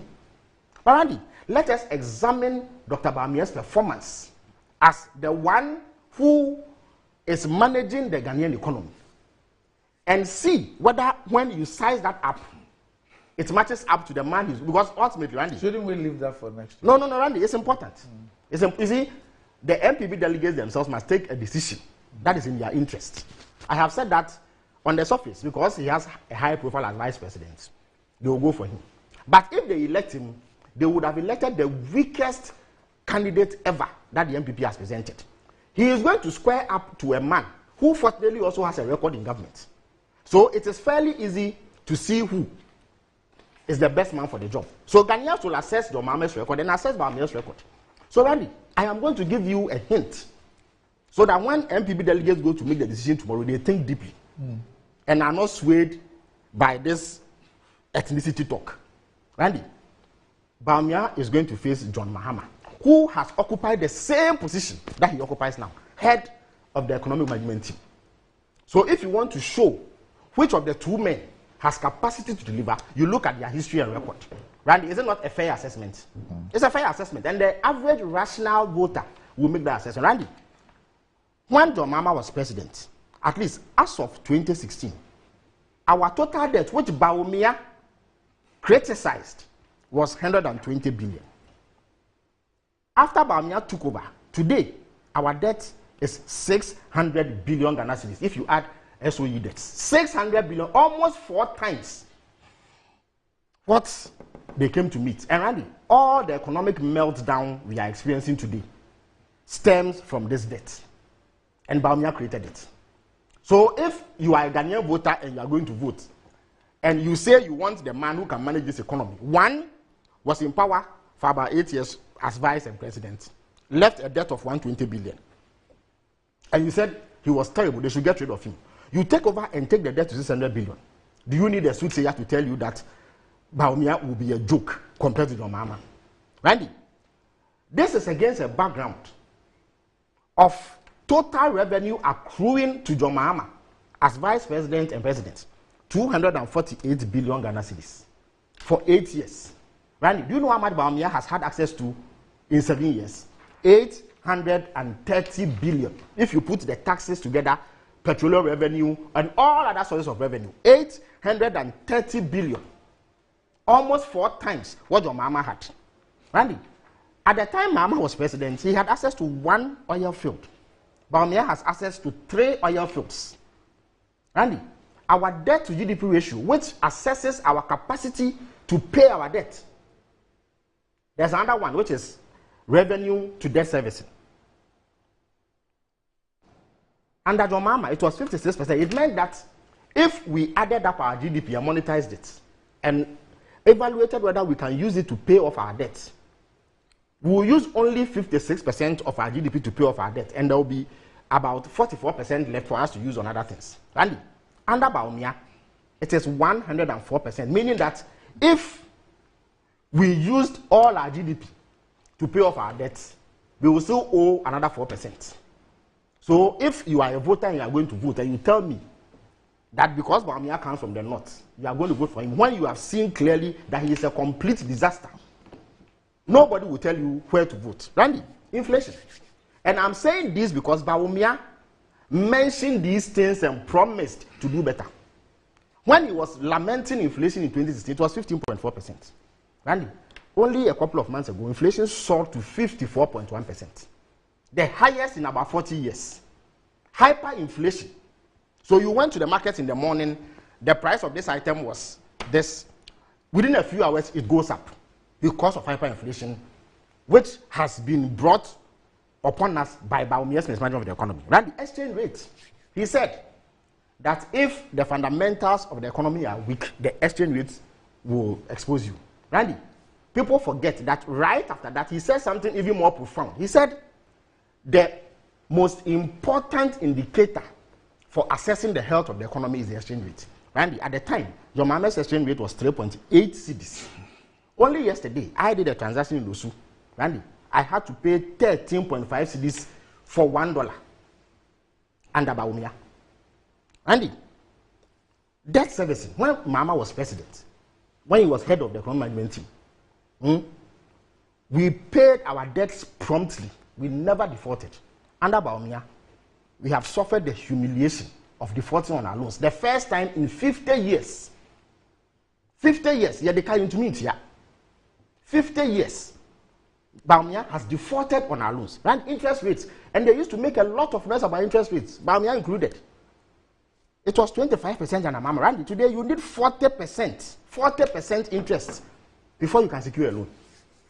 Randy, credit rating. There is a video of Bawumia telling us that because we had a B- credit rating, our economic management was useless, we were incompetent. And today we are junk, rubbish, junk, gay. We are classified as a strategic default because we unilaterally got up one day and said that we will not pay our debt again because we can't pay. In fact, even the exchange rate that is at 13.5 is only at 13.5% because we are not servicing debt.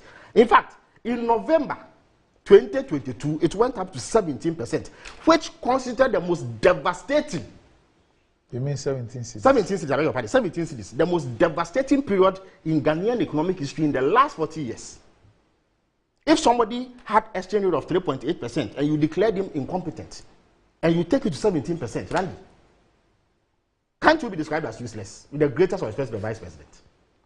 Randy, the highest growth rate, when I'm coming, I'll finish soon. The highest growth rate this economy has recorded was 14.4% under Jomama with one oil field. 14.4%. After Bawumia's lofty talk, the highest he has achieved with 3 oil fields is 8.13%. Which of the two is superior? Randy, domestic debt exchange. I'm coming. When Mama was president, Randy, nobody was told that they will get a haircut. The bonds they bought, the money they had lent to government, nobody told them that they will not be paid. They were paid and on time.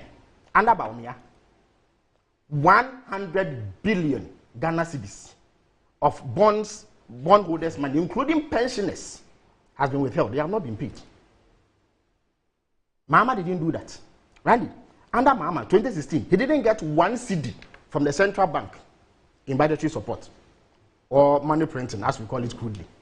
Bawumia took 77 billion Ghana cedis. And yet, look at the state of the economy. So, Randy, these are objective facts. I have not conjured one thing. They are verifiable. So, I'm posing the question that if you are a Ghanaian, you are a sane Ghanaian, rational individual, and you live under such appalling economic conditions, and there are 2 men before you, John Mahama, whose picture is here, and Bawumia, whose picture will pop up, and you have to make a decision on who to hand this country to govern for the next 4 years after 2024. Based on these results, who will you vote for? Randy, I beg you, just give me 1 minute. I will come in. You have a bit. You see, because of this appalling performance, Bawumia is no longer able to speak to the economy. And as I've said here before, I believe Nana Akufo-Addo and Go have told him not to speak to it so that people do not associate him with the economic failure. But you see, and that is the point that Kofi Bento tried to push yesterday. He even went as far as suggesting that there were others who were destroying the economy. Bawumia didn't speak because he wanted to be loyal to the team. Randy, 2 things come up. You see, apart from incompetence, what they are telling us is that this is a man who cannot take responsibility. He is displaying cowardice with the greatest respect to him. Cowardice. Randy, why should the Ghanaian voter go to the poll and vote for a coward? A man who can't take responsibility. Contrast him with the person who is contesting, JM. JM did not create Dumso. Everybody knows it. Randy, when I was young, in 1998, during the France World Cup, there was Dumso for a year under Jerry Rawlings. When I was at Pierre University, Randy, between 2007 and 2008, there was Dumso. In 1984, there was Dumso. The most that the MPP did under Akufo was that some mining companies came together and bought what they call a mines plant, which generated 80 megawatts of power. It was not even a government intervention. But when your mama became president, in July 2012, within 3 weeks, Dumso occurred. Randy. And then it's deepened over time. No problem. Randy. He could also have done the blame game and blamed everybody under the sun for it. Randy, he went to Parliament of all places and said, it is a matter of record. I'm sure you have the tapes, you can play it. That I, John Mahama, take responsibility for this and I will fix this. Randy, he did it. Heavy lifting. All right. Okay? But what is Bawumia's approach? Run away. Oh, Randy, let me. You see? So let me wrap up. Let me wrap up tightly. So, any way you look at this, Randy, Bawumia has shown that he does not have the competence. Okay? He does not have key leadership attributes, taking responsibility for problems and fixing them. Okay. And then the lie, Randy, the untruths. It's unfortunate that your time has run out. I have a tall list of untruths. So I'm sure when you come back, I'll have the opportunity. Yeah, when we come back, we'll deal with these issues. But just before we take the break, are you tired of compromising on the quality of your furniture? Look no further. With Gracefield Ventures, you're guaranteed top-notch products that are not only beautiful but also built to last. With over a decade of experience, Gracefield Ventures has been the ultimate destination for office and home furniture, creating living and working spaces that exude charm and sophistication. From luxurious sofas that cradle you in comfort to sleek swivel chairs that elevate your productivity, we have it all. Go on, visit our Plus showroom at the heart of Kisem and Accra from Monday to Saturday. You can reach us on 0501 672 776 or 0501 672 777. Gracefield, bringing world-class furniture and exceptional service right to your doorstep. And charcoal has essential medicinal properties that help remove toxins from our body. The natural absorptive property of charcoal helps to remove the bacteria that produces bad breath in the mouth, hence giving you a fresh breath. Kel Charcoal toothpaste has been formulated and produced under strict hygienic conditions with all the necessary production protocols and has been approved by the Food and Drugs Authority. Constant use of Kel Charcoal toothpaste gives you a good fresh breath, whiter teeth, reduces dental plaque, makes the gum healthy and strong, prevents cavity, upset stomach, hangover, and so on. Kel Charcoal toothpaste is recommended for adults and children from 6 years. Kel Charcoal toothpaste for white teeth and fresh breath all day long. This is another quality product from Samara Company Limited. Kel Charcoal toothpaste, happy smile. And would have to take a break, but let me say big congratulations to Mr. Moses Kwesi Baden Jr., the CEO of the Margins ID Group. That's the power behind the Ghana card, the Margins ID Group. Mr. Moses Baden has been elected as the 5th Infantipim Ebusuapenyin. They call their chairs Ebusuapenyin. So he's the 5th MOBA Ebusuapenyin. So congratulations to you, Mr. Moses Kwesi Baden Jr., CEO of Margins ID Group. We'll be back shortly.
Mr. Ambedu.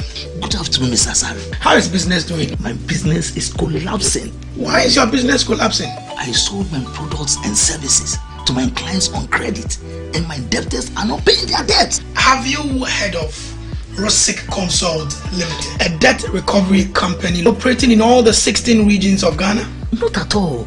Mr. Ampedu, all you need to do is to contact them on their customer service line.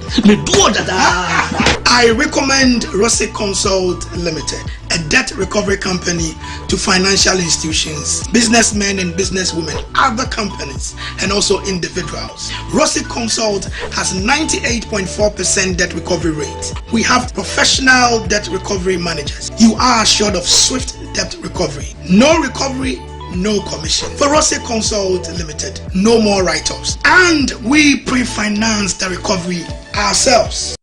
Ready for something refreshing and great tasting? For your kids' enjoyment? Angel Cola. For your graduation enjoyment? Angel Cola. Beach hangout? Angel Cola. For all your refreshing moments? Angel Cola. For your parties, get-togethers, events, and celebrations, enjoy a chilled bottle of Angel Cola. Radio Grandma, today is your day. Over to you. Thank you.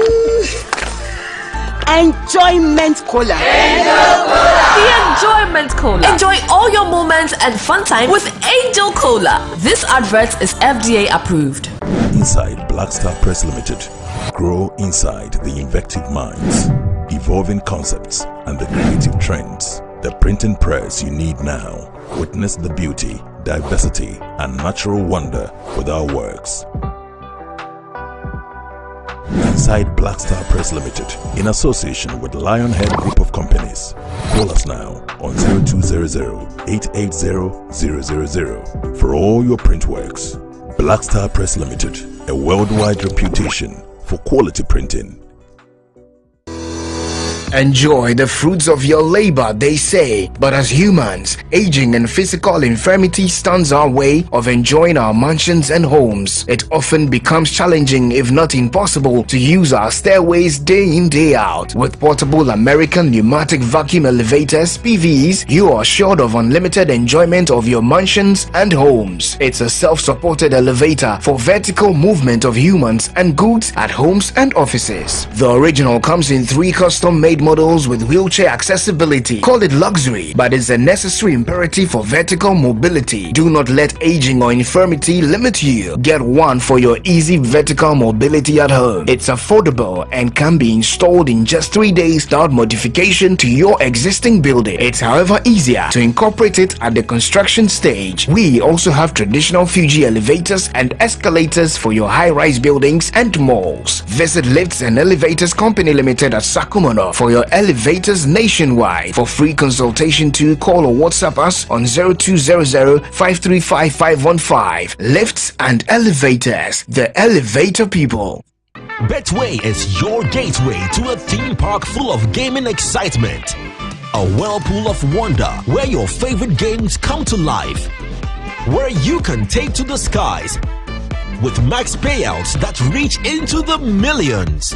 All in the palm of your hand. Visit betway.com.gh. Terms and conditions apply. Betway is regulated by the Gaming Commission of Ghana. No under 18. Bet responsibly. Betway. Bet your way.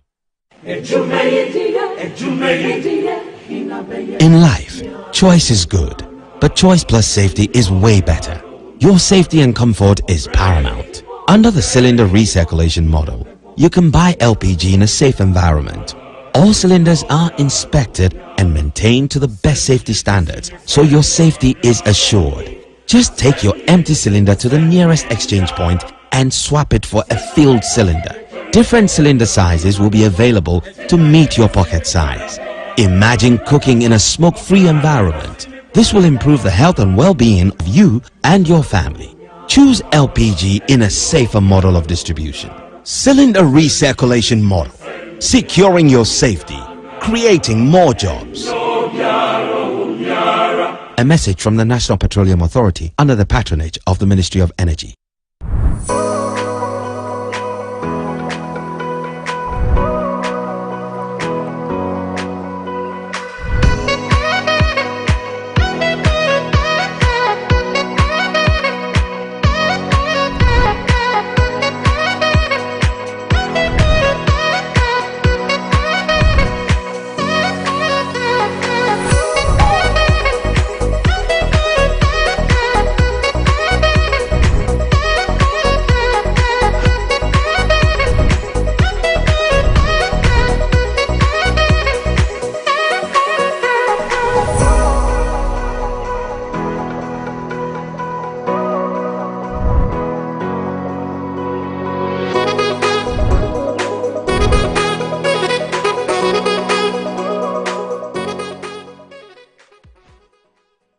For over 20 years of serving the world with herbal and alternative medicine, we've been successful in treating complicated medical conditions with a perfect combination of herbal and alternative methods of treatment like homeopathy, naturopathy, reflexology, and many more. We deliver excellent and effective service to people from all walks of life through scientific and traditional means. We have a well-equipped laboratory with advanced diagnostic and treatment devices to help detect your illness so we know the right medication to be given. At Amen Scientific Herbal and Alternative Medical Hospital, we are proud manufacturers of our own herbal medication.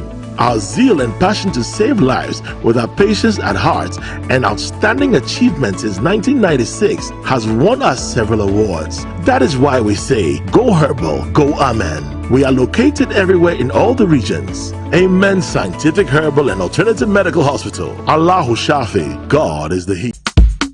The exhibition of the voters register 2023 is here with us now. Ago!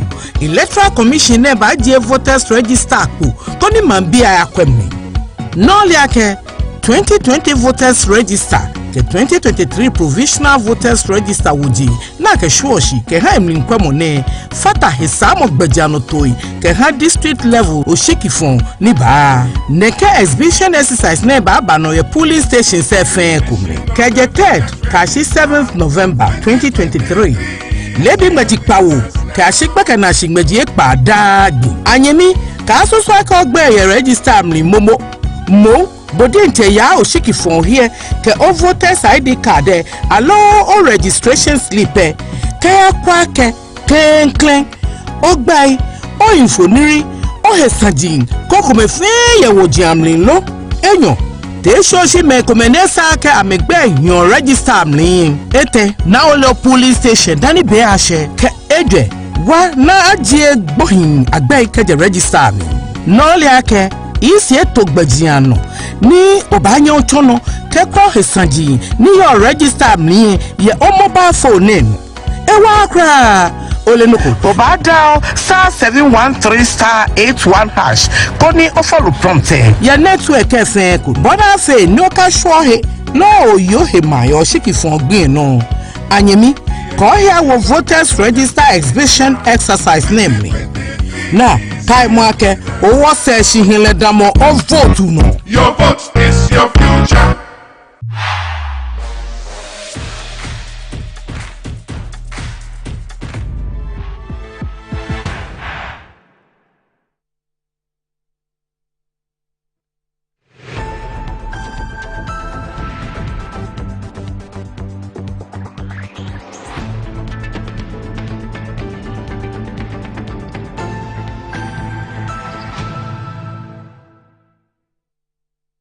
Right, welcome back to the show. If you just joined us, this is Good Morning Ghana live on Metro TV.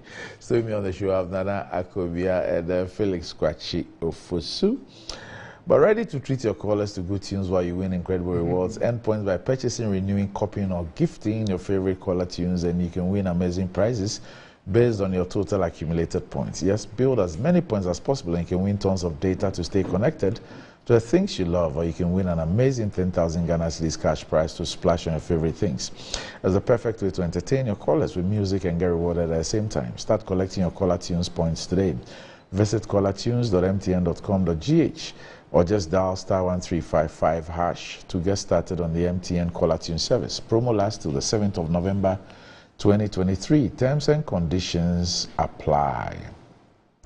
Ayasuku, Betway's cash out just got way better. Hence, the early partial and auto cash out feature lets you cash your bets out early, cash out a portion of your ongoing bets, or even set your bets to cash out automatically.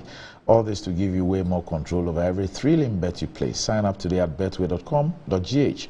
Terms and conditions apply. Regulated by the Gaming Commission of Ghana, and it's not for persons under the age of 18. Betway, get way more. And what does wealth mean to you? Do you want to live like a tycoon? Remember, Who's Got the Mola Got the Power. Ghana's newest lottery game draws live on our Doom TV at 9 a.m., 12 p.m. and 6 p.m. daily. Now pick up your phones, tablets and computers and download the Game Park Games app on Play Store. You can also play on the website at www.gameparkgames.com or by dialing *946# on all networks. Just choose 4 numbers from 0 to 9. It's easy to play and easy to win. Charlie, we could play this game and make some mola. Nobody beats our odds in Ghana. Game pack games, more mola, more power. This game is regulated by the National Lottery Authority and is not for persons under the age of 18. Play responsibly. And you know, when it comes to our health, God is the healer, but He does the healing through humans. And one way to cure ailments is through alternative medicine. And that's when Amen Alternative Medical Hospital comes in. It's one of the best alternative medicine hospitals in Ghana today. For all your health consultations, counseling, physiotherapy, and homeopathic medicine, Amen Alternative Medical Hospital is the best for you.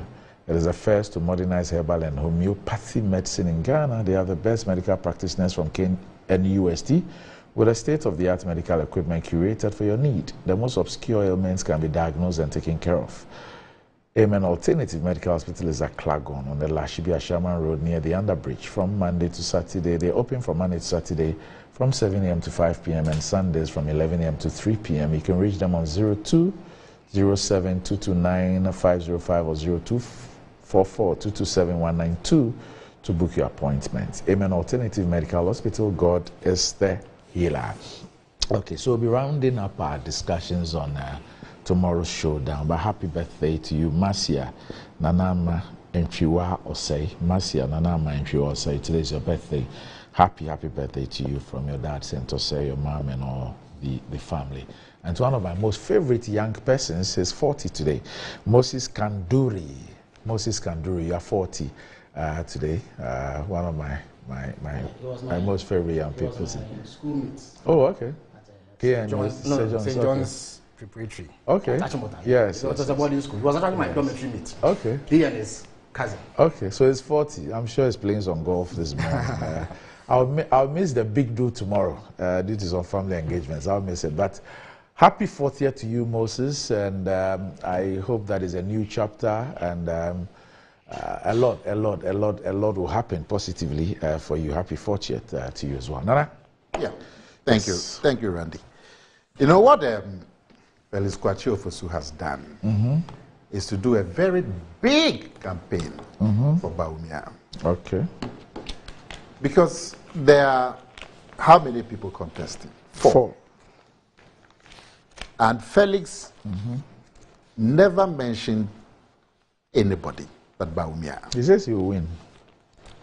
So what it means is that the NDC, their biggest worry is Bawumia. And so if you are an NPP delegate and you are listening to Felix, your duty is to do not what the NDC wants. Because clearly the NDC do not want Bawumia. So he's done the biggest campaign for Bawumia this morning. And the things that Felix said, a lot of it is just rabble-rousing. Look, he says that the NPP process has not been fair and that many government appointees have been stripped. That's an insult to people like me, who are government appointees, so to speak, and support Bawumia. You mean I have been stripped to follow Bawumia? That's what he's saying. So we have no mind of our own. We are where we are because we've been stripped. Look, as I speak, I have never spoken to any minister of state, any chief executive about my support for Bawumia. Where I am, where STC is, the next is another state enterprise, state housing. There's a nice gentleman there, we call him Virus. Okay. Just next door to STC. Then next to state housing is another state enterprise. The Ghana, the IT Center. Is it a digital center? The digital center. Also, Kofi Nkansa. No, he's moved to NEIP. Yes, but he used to be there. So this guy is there. But I'm saying that when I went to the meetings to strategize for Bawumia, and I met Virus there, the MD of State Housing, and I met Kofi in Cancer there. I was surprised, but pleasantly surprised. I met other stalwarts of the party, the majority leader there. I mean, you go to meetings and you see these people and you are happy. And it's like, hey, all of you are here. We don't even talk about it. I have never conferred with the MD of State House, and even though it's just next door to me, or the MD of the Digital Center. So for anybody to imagine that we are supporting Bawumia because we are government appointees and we've been shaped, it's a figment of their own imagination. Apart from it being an insult to tell us that we don't have a mind of their own. And Felix has a penchant for that kind of insult. It's the same thing that he's doing to Mr. Kofi Benton. You know, the same kind of mindset. That if somebody has an opinion that is different from Felix, then that person hasn't got a mind of their own. He was quoting some professor at Legon who also says, as for that professor, he has a mind of his own. You know, that professor has a mind of his own. He's a professor. Yeah, so he has a mind of his own. Yes. But the rest of them, the Kofi Bentons and so on, as for them, they don't have a mind of their own. They are being engineered. What kind of shambolic analysis is this? Then he talks about Samira. I don't know if Felix has a personal problem with Samira, obviously. Why? Well, because he says Samira came to his constituency and said some things that he didn't like. But let me tell you, I listened to, well, I've heard a playback. I didn't hear Samira attack anybody. He didn't mention anybody's name. So I thought that the attacks on her by some of these other people are unfair. Because he didn't mention anybody's name. So I thought the attacks are unfair. And so to come here to sit on it to advise her, don't do that.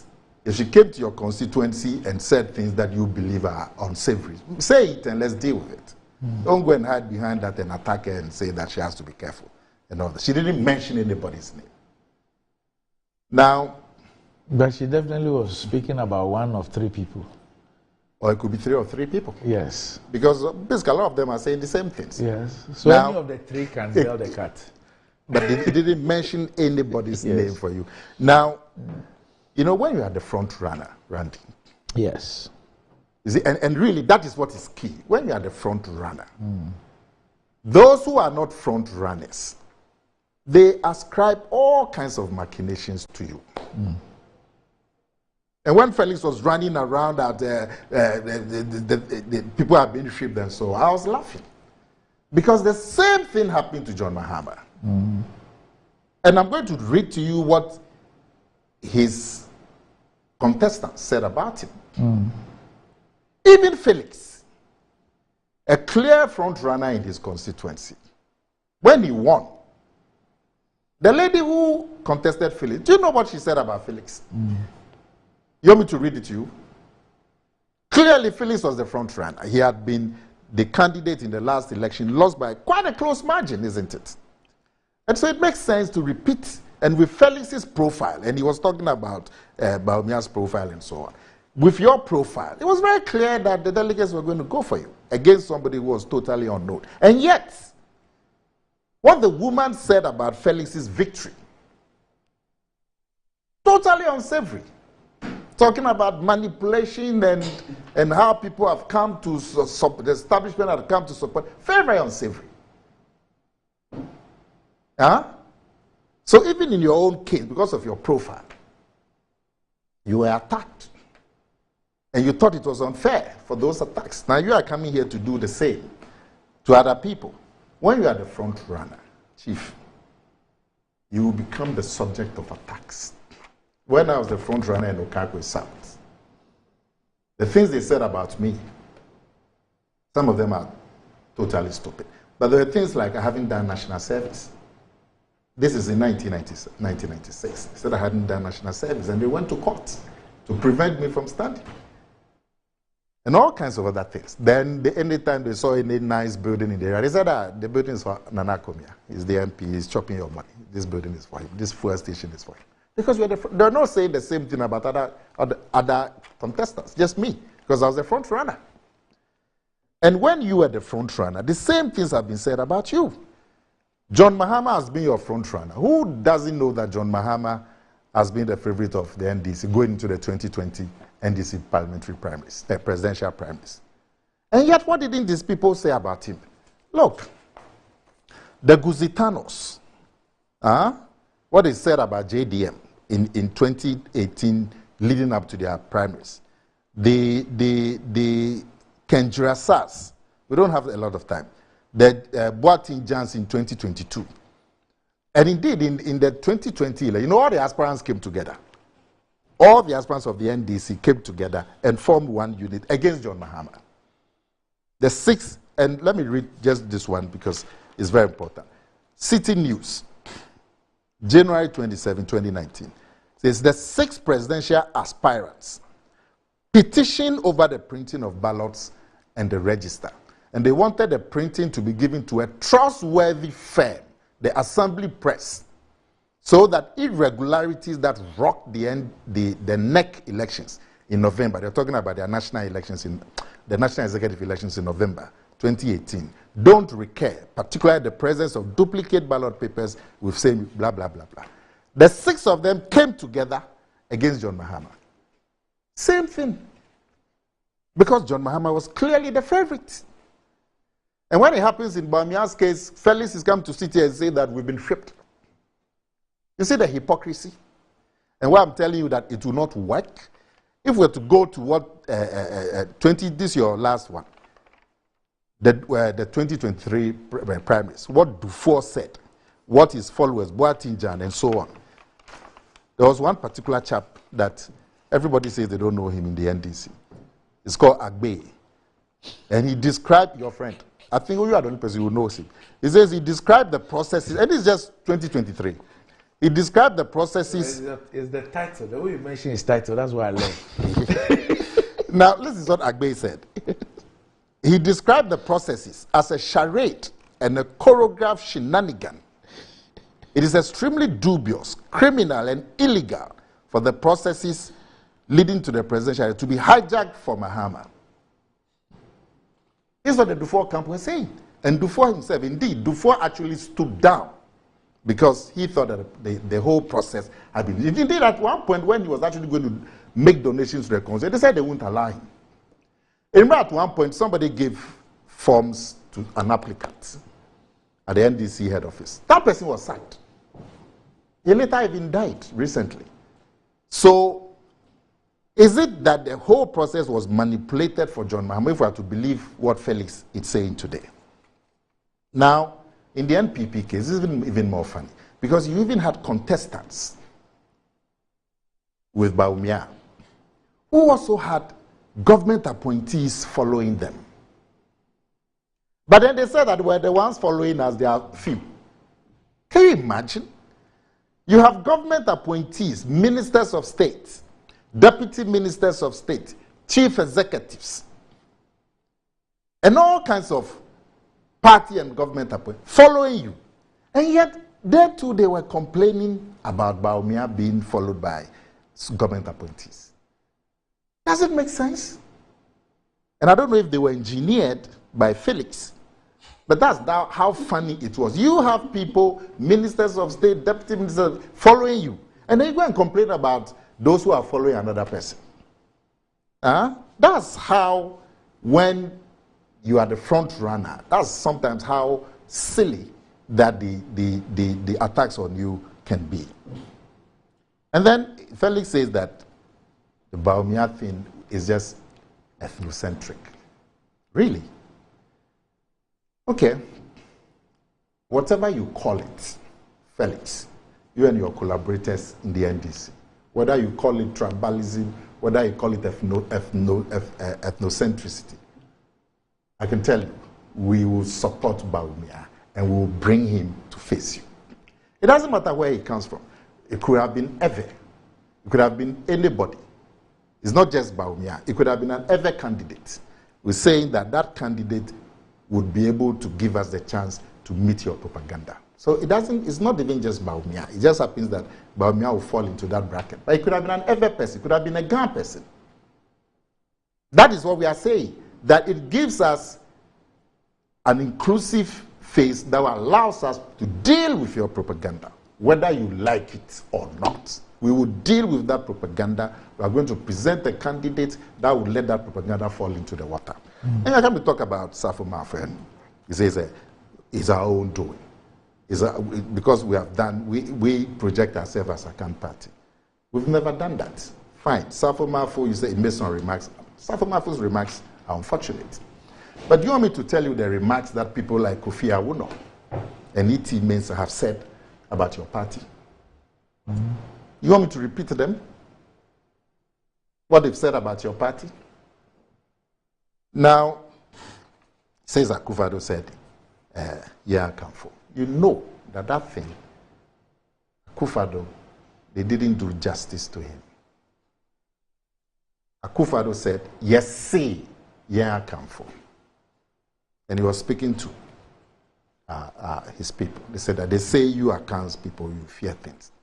It's the same thing with the Jachi Kwesin thing, where they said Akufo-Addo said the man will be jailed. Because Akufo-Addo had preceded his statement and said, because the Jachi Kwesin has said that even in prison, he will be MP and he will serve his people. And Akufo-Addo had preceded his statement and said, this is what they are saying. And that would you prefer somebody who's in prison to be your MP? But they cut off that portion and then said that Akufo-Addo says the man will be jailed. Same with the Yen Akamfo. When you listen to the whole speech, he said, yes, see Yen Akamfo. So it's all just propaganda, propaganda, propaganda. And then we are being told that Bawumia has failed in the economic management and that the election is always a referendum on the incumbent, and we have failed. And he gave us all kinds of statistics to show that we have failed. But you said the same things leading up to the 2020 elections. You said those things here and elsewhere. Just a repeat, if I'm to look at those footages of Felix before 2020. He said the same things. And yet you lost. Now, if it's a referendum on the performance of the incumbent, John Mahama, as the incumbent in 2016, was rejected. The referendum on his performance. So why are you bringing him back? Why are you bringing him? If an election is a referendum on the incumbent, John Mahama was the incumbent. He's already been rejected twice. So why are you bringing him back? Now, this attempt to tell us that John Mahama as vice president had the record, and he talk about the debt. And he said that debt now is 4 times what it was when and when you listen to it, you think Bawumia is the president. He said when Bawumia took over, the debt was here, and Bawumia has taken it here, and Bawumia has done that, Bawumia has done that. In any case, when John Mahama came into office, the debt was $8 billion, and he took it to 120. Yours there is true. Yours there is true. Yours there is true. Fact. It is You ask for your thing is true. When he came, the debt was $8 billion. In 2008, he took it to 120. Now, JDM, John Mahama, who we are being told today, but is such a wonderful economic performer, and Bawumia stands no chance against him and all of that. You leave aside the propaganda. Let's listen to what John Mahama said. 2012, when he was commenting on the state of the economy, he said, I do think we must also look at the reality of the world situation, the global financial crisis, and all of that. In 2012, way back when he became president, this was what he was ascribing the economic difficulties to, that there was a global financial crisis. 2015, 3 years down the line, he said, our economy is still fragile. This year, we have revised the growth figures downwards because of the developments in the international markets. China slowed down and this is affecting the whole international market. This is what he said in 2015. 2016, at the SONA, our world is becoming an increasingly complex one and unpredictable. Majority of economics around the world are sailing against strong headwinds. The world economic crisis, the slowdown in the Chinese economy has affected the growth of emerging markets such as Ghana. So, throughout the 4.5 years John Mahama was president, he attributed the economic difficulties in this country that led us to the IMF international situation. What was your response to him? What international situation was there in 2012? What international crisis was there in 2015? What crisis was there in 2016? Compared to COVID. No, I'm just asking what your response is. What was the... We're telling him, where is the crisis? Where is the... You've mentioned... What? A slowdown in China? No, I'm saying you've mentioned those things. Yes, as it also says, slowdown in China. Then he said that international commodity prices are falling. Yes. So in his time, this is what he attributed. But today, there's no international crisis. Everything that has happened is because Bawumia hasn't performed. You see, you can't imagine the hypocrisy. And this is what you say you are coming to use to face Bawumia. Right. Oh, please. We are so ready for you. And we'll look, he says Bawumia is our weakest link. Really? And what about John Mahama? It's your weakest link. In fact, not just me, the economics intelligence units, all the time, consistent, they tell you that your chances will be brighter if you presented anybody else but John Mahama. He's your weakest link. He's the one with the track record. He's the one whose track record will be played back to Ghanaians. But yet you say he's your candidate and you will win. Now he as president, you say Bawumia as vice president is responsible for all the mess that we've seen in this country. How about John Mahama as president? Now, if you are going to compare them, why are you comparing a vice president to a president? Why are you comparing a vice president to a president? I thought he did both. What both? Listening to him, what did he say? I heard him do a comparison of two chairs of economic management teams. My understanding of that was JM as vice president, chair of the economic management team, and Dr. Bawumia as vice president, chair of the economic management team. I heard him make that comparison. If John Mahama as the chair of the economic management team had done so well, why was he telling us in 2012 that he thinks that we must also look at the reality of the world situation? Yeah, but he wasn't blaming... In 2012, he told us that the meat was finished. There was nothing. In 2012. In relation to what? So I'm saying that if you are going to compare John Mahama and Bawumia, you are comparing somebody who's been president and somebody who's been vice president. Okay. Now, if you say that Bawumia as vice president has failed, how about John Mahama, who was president? Who has the bigger responsibility? Okay. I mean, the two of them, putting the two of them on a scale. Right. One as vice president, you say he has failed, he couldn't manage the economy well. One as president.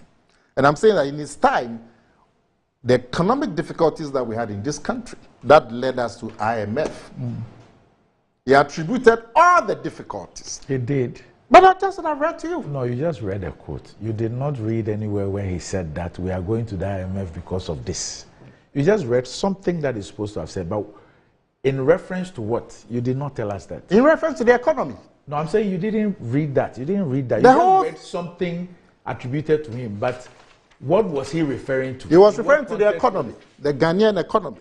You want me to read it to you again? Yeah, but I'm saying... All the time, the difficulties that we had. Yes. And throughout this period, was characterized by economic difficulties. That's why I went to the IMF. That's why I went to the IMF in 2015. And all the time he attributed the difficulties to slow down in China. Today there are difficulties. It's Bawumia's fault. In their time when there were difficulties, it's China. China has slowed down. This is the hypocrisy. What was your response to him? We told him there's no international crisis. Okay.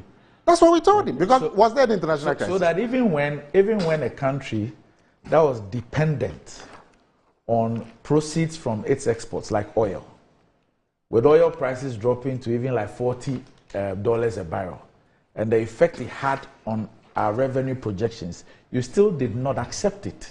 That's what you just confirmed. Accept what? The man himself said there's a slowdown in China.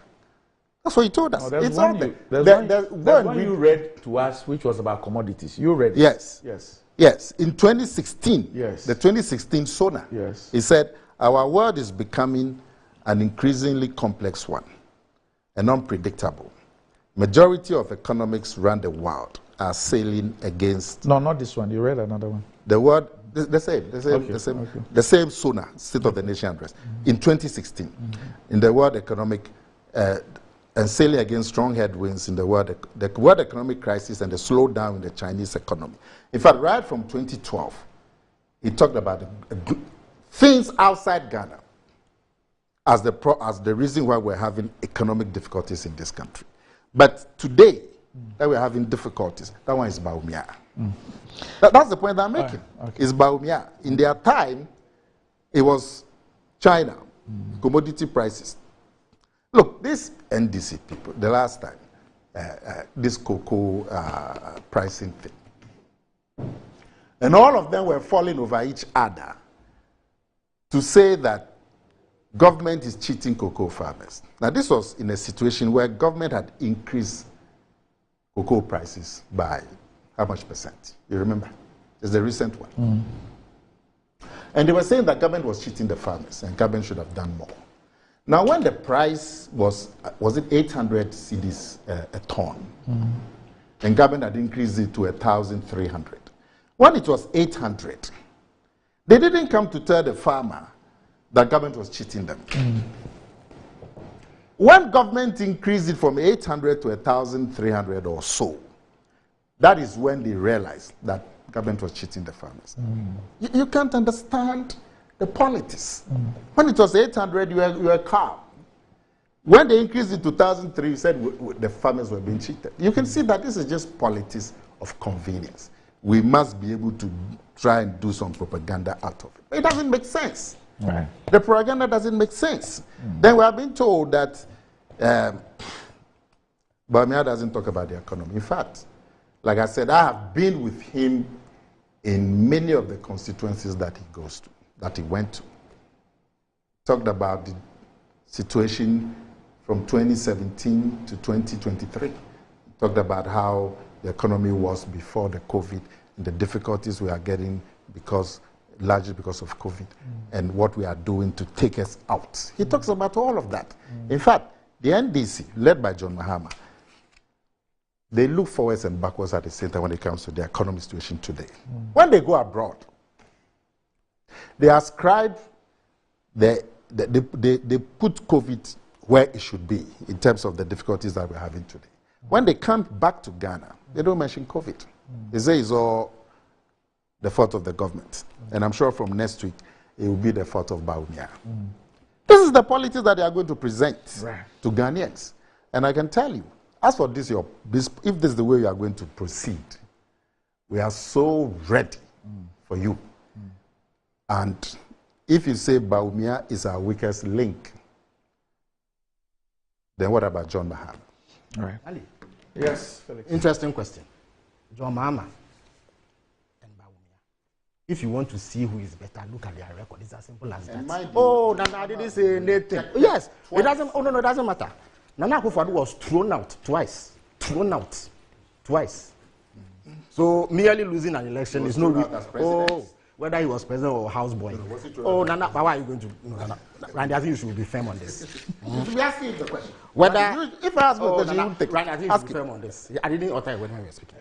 Whether he was houseboy or a candidate, he was thrown out. Your point is that when you lose an election, it means that then you are done. If that were the case, Nana Akufo-Addo will not be president today. Randy, he has said many things, including Samira. Samira came to AAK to attack me. I didn't exercise a right to reply. But if I chose to, she would deserve it. I just didn't do it. Perhaps I was the better person on the day. That's all. What did you say about you? Oh, there's no point going into it. Then why? There's no point. Why are you bothering us? I'm not even worried about it. It doesn't matter. It doesn't matter. She's insignificant in the scheme of things. Really? And elsewhere. And you gave her this copious advice? Oh, because she had come under horrible attack by Kennedy Japan. I was just advising her to stay away from those things. That's all. I lamented the attack on her because I thought it was appalling. And you didn't take note of the fact that she didn't even mention anybody's name. You didn't. You didn't mention anybody's name. Please, Nana Kumia, please. They say you could hear him. You are an account. You understand that adage, Randy.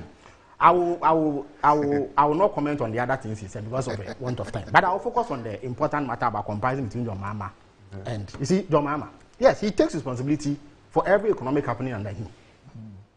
When he was vice president, this is taking responsibility. Ascribing it to China is taking responsibility. So then I let him respond. No, but how can they be saying that here? He knows that he will be deflated. That's why he's deliberately doing it. Because he knows he will be deflated. Randy, let him respond. Randy, yes. You should be asking him when you ascribe something to China. Is that taking responsibility? You have said all those things. Allow him to respond to them. But you ask me questions. But let me make my point. Saying that. But when somebody, if I find it necessary, ask him. You should find it necessary at this point. Don't worry. You are a seasoned host. If somebody says that, let me make this point. What is deliberate? You ask me questions. What is this deliberate? That you are doing it. Deliberate engineering. I expect you to also ask him questions. If there's a need, I'll ask. There's the need. Don't worry. Randy. Now I'm saying that when somebody says that the problems are due to China and the global situation, is that taking responsibility? So let him explain what he means by taking responsibility. If there's a question, I'll ask. Randy, if there's a need for I am saying, Randy, I work for President, but I speak for him. Yes, there were global economic challenges, but whatever outcomes are there is the responsibility of the one managing it, because you have to incorporate the global challenges in what you do so that it does not affect you. You mitigate the impact. So President Mahama takes responsibility for everything that happened under him until the time that he left office. That's the first thing that makes him superior to Yoba Umia, who is running away. Randy, he reached for the nearest rat hole when the economy tanked. Look, DDEP, rat hole. Randy, DDEP, which is the most draconian, most punitive economic measure ever introduced by any government in our history. He has not commented on it. He has publicly. Randy, how would I know he has commented if he does it privately? Randy, he doesn't do it privately. Randy, Nana Kumia, I'm saying Bawumia has never mentioned E11 as chairman of the economic management team. He has never. The exchange rate depreciation. When was the last time he spoke about it? Randy, John Mahama is better than Bawumia. How do you assess it? You look at the outcomes. And I'm saying that global events, everything put together, the one managing the economy takes responsibility for the outcomes, what he does in the wake of those. So John Mahama takes responsibility for every result up to 2016. Randy, I have given you those results. Those results are better than anything.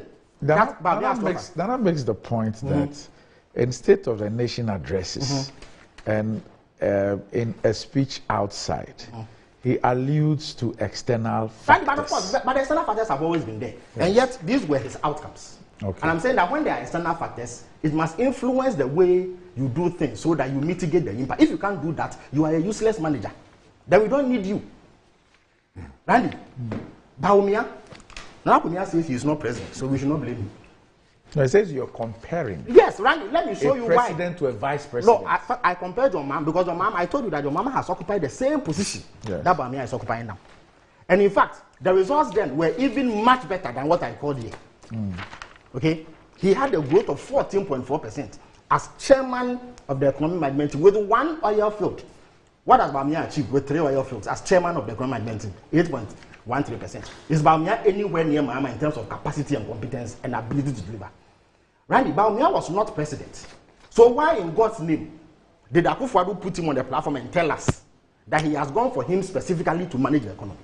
Why in God's name did Akufo-Addo in 2018, during his State of the Nation address, say that we had achieved some modest economic successes thanks to the leadership of Alhaji Bawumia? He said that. Yes, Randy, I will pull it for you and read it to you verbatim. Randy, number 3. So Nana Kumia and Bawumia knows that if somebody is not president, you cannot harass him on the economy, right? So what in God's name was he doing when he, Bawumia, tabled 170 questions for Emisa Atta, who was not president, but chairman of the economic management team to answer? Why didn't he ask your mama those questions? So, yes, you say you are ready. We are even more ready. Look, there is no wiggle room for Bawumia. He will not escape scrutiny. The cowardice, this cowardly flight from responsibility on the economy. Indeed, Randy, the last time I heard him saying that he is responsible for Agenda 111, which is even a lie. He is responsible for Ghana Card, which is a lie. Ghana Card, the national identification system, was started by President Kufuor. Everybody knows it. He says he is responsible for mobile money interoperability. It's a lie. When he came, there was a subsisting contract for that to be done. Randy, he mentioned everything apart from the economy. And I'm saying that it is a cowardly flight. With Johnny, my grandmother, a fancy lady from our grandpa, she has a way of putting it. We're going to final.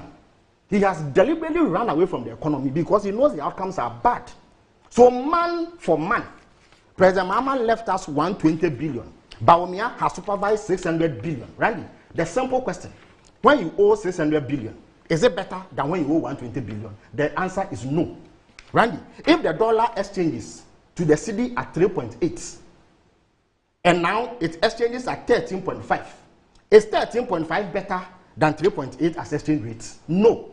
If you were paying 25% on interest, 25% interest on loans, and now you are paying 40%, is it better? No. Randy, if under Mahama he was paying your bond proceeds, interest and principals on time, and today Bawumia has taken 100 billion from you, is it better or not? Randy, if under John Mahama we were servicing our debt in a timely manner, and today under Bawumia we defaulted, is it better or not? So when Anakumia sits here and tells me he's ready for what exactly? There is no way Bawumia can convince even a madman, Bodamfo, that he has done better. In that one job, Randy, and I'm repeating it, one job, I have so much evidence of Bawumia appropriating for himself the leadership of the economic management. Randy, the number one on that list is his own press conference, where he said he was leading a solid team. That team, what were they supposed to do? Drink tea or play golf? They were supposed to manage the economy. Randy, as recently as 2020, he was holding town hall meetings in Kumasi as the chairman of the economic management team, outlining government's economic policy. In 2019, he held a town hall meeting as chairman of the economic management team, announcing the introduction of benchmark revenue reversals. Randy, you remember that? Yes. So why is Anakumia telling us that Bawumia is not president, so he's not holding to account? Yes, he's not president. We are not Dallas. We know that he's not president. But in the specific case of Bawumia, he was introduced to us by President Akufo-Addo. Unless Anakumia is telling us that Akufo-Addo was lying to us. Randy, number two.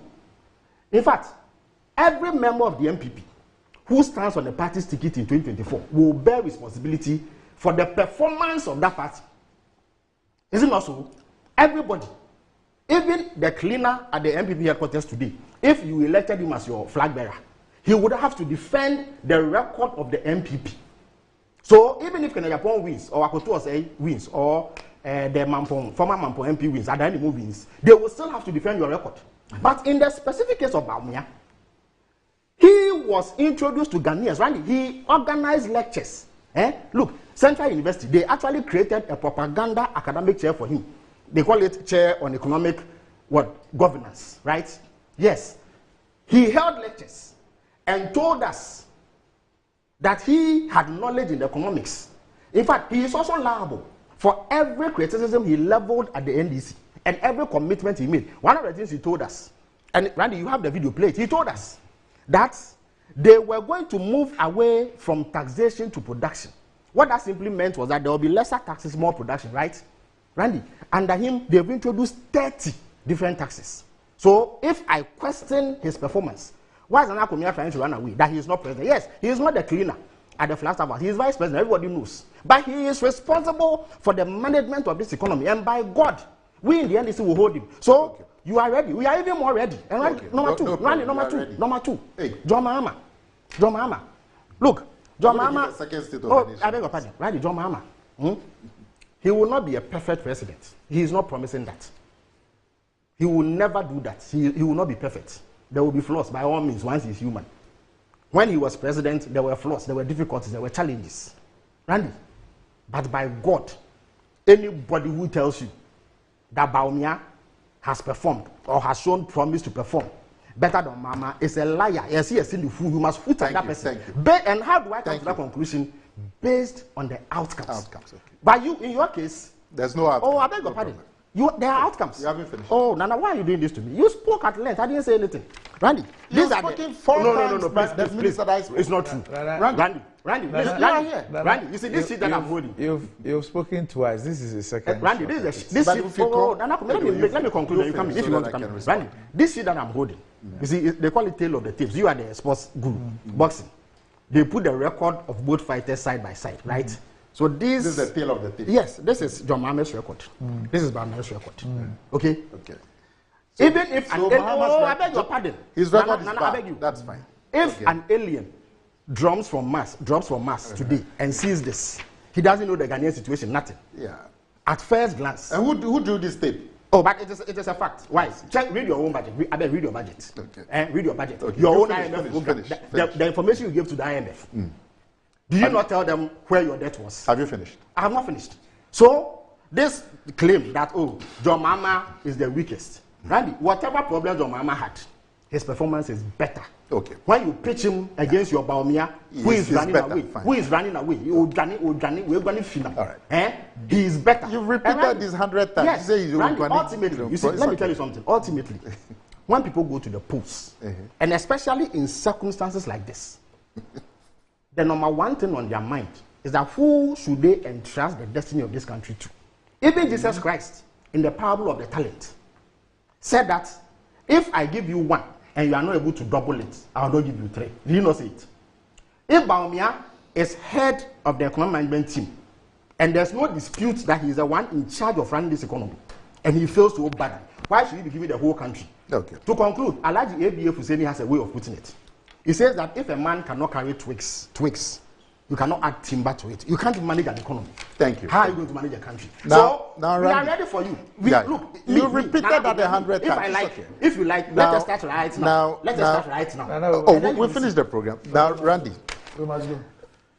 I need to respond. No, you can't. Otherwise, I should. No. Otherwise, you've been biased. No. Otherwise, you've been biased. If I allow you to speak, now, Kwabena Duffuor, if I allow you to speak, who was the final? I'm just reading this one to you. If I allow you to speak, I would. Felix will be entitled. I will be entitled to speak. Yes. Randy, you would agree. But you would agree that Felix is. You've allowed him to speak much more than that. But Nana. Okay, so I just need 2 minutes. Just reading something to you. Nana, I'm just telling you that if you say something. I'm just reading something to you. Response. I can't deny him. I'm not saying. I'm just reading something to you. Yes. A former finance minister, and this is Star FM, November 4, 2022. A former finance minister, Dr. Kwabena Duffuor, has downplayed claims that the economic achievements recorded under the Mills presidency were under the leadership of John Mahama as head of the economic management team. According to him, the late president set up an economic advisory council which took major decisions on the economy. And that advisory council did not include the then vice president, John Mahama. My last point, he's saying that John Mahama took responsibility for the economy because he was the president. No. Now, today there is Bawumia. And you say outcome. Randy. The biggest outcome of John Mahama's so-called achievements is the elections of 2016. All right. No problem. Okay. Randy, yes. Let me correct this. And Nana Komia has been sent that by some of the NPP propaganda boys because they are all over social media. You see, listen to what Kwabena Duffuor said. I beg you. So when somebody does something, it's been engineered. I beg you. This pension. No, Randy. What do you mean? Is it true or not? No, he says that it's been sent like it's false. There was a presidential advisory group. I was in that government, so I know. There was a presidential. You are not in cabinet. I beg you. Of course, I'm not. I didn't say cabinet. Randy, there's a presidential advisory. There was a presidential. So the man is lying. Let him finish. No, the man is lying. So let him finish. Randy, there was a presidential advisory group led by Dr. Gobin Dankani, late. Yes. It had people like Dr. Kadma Mills, Dr. Ishmael Jansen, and others. It was an advisory group. Randy, there was an economic management team as well. Let me give you another example. In 20... Dufour is lying. Dufour has not said... Everybody else is lying apart from you. No, this thing you are doing Everybody is lying apart from you. You are being unfair to me. You are coming to complain about unfairness this morning. I beg you, Randy. In 2015, there was an economic management team, also chaired by Mr. Emisata. So much so that Bawumia found it fit to address questions on the economy to him, not so. But Randy, in the wake of the economic difficulty of 2015, President Mahama set up another group called the Presidential Advisory Group on the Economy, chaired by himself, with Dr. Kewa Mwakon of the Economic Commission of Africa, Nana Uye Mansa, the former Deputy Governor of the Bank of Ghana, Professor Kwesi Botwe, set up a Finance Minister, Emisata, and then Julius Zebra. They have an economic management team now, don't they? But did they not set up a 40-member committee to look into the collapse of the currency? And so does it mean that because that group was formed, then there is no economic management team headed by? So now, please, this propaganda does not exculpate Bawumia from responsibility. Randy, the final point I will make is that shake it, cook it, grill it, dry it, whichever way you look at it. When it comes to the outcomes that matter, John Mahama is better than Bawumia. Fact. And the fact is based on hard, cold data that you can't do anything about. Randy, the data is the elections. I wish you. The data is the elections. Absolutely. The biggest outcome.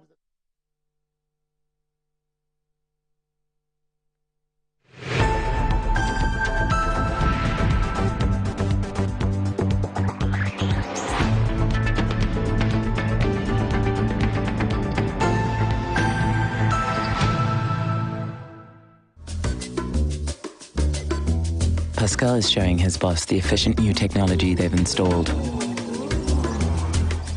She is pleased, but now she's asking, why is that still there? Pascal explains that he hired a security goat to protect the data shed. The boss is not so pleased anymore. If you haven't upgraded to cloud storage yet, it's time to get business done better with MTN Business.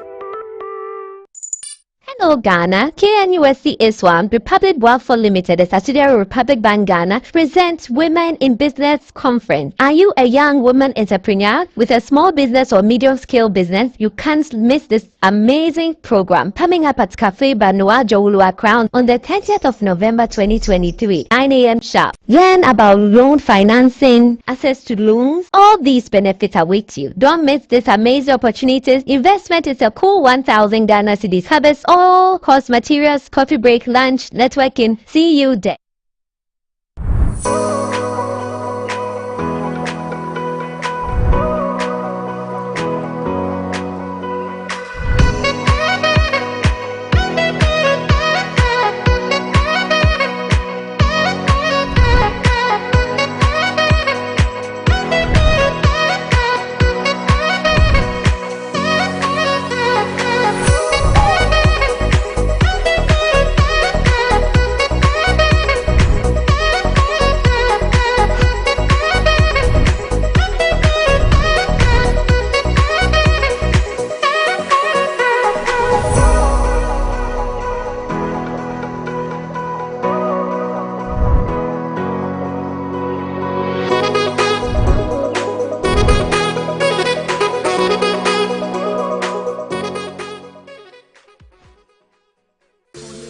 Yamawako aba the ban Nadum Auto Fix and Accessories. Ahadie e bano KSC ne ho akadia. Ubenya bibie bi wa ha.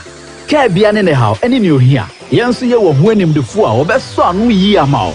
Nadum Auto Fix and Accessories ye dwumedie de. Eye 24/7 o. Ye siesie wo engine, wo brake, battery, yesesa wo tire. Se bano car wash dia. Yewo abefun fidie bi ti se steamer ye de horo car engine abra nsuo nko engine nim ye san ye detailing metre se ye betwetwe car no mu ba bia ma o ye wi a ya san polish car na ma o kama enye we no nko ye san to car batteries, tires, rims, any de keke kan Manadum Auto Fix and Accessories ema wo car ensi ne dedem na nwu adwuma ma o hwehwe ye kira kwan wo dansoma na sorry dan ho a ene KFC bon hwanimu e won kran se wo information anansem bi se bia 024 651-9369. Nadum Auto Fix and Accessories. My son, there's more blessing in giving than receiving. When you fear for and Kobo the makers in The pneumatological aberration of the Lord revealed unto me this night that me and my household should go out into the world and bless the world. Makers Electronics Company Limited. Emma up to 67% discount. Our selected appliances.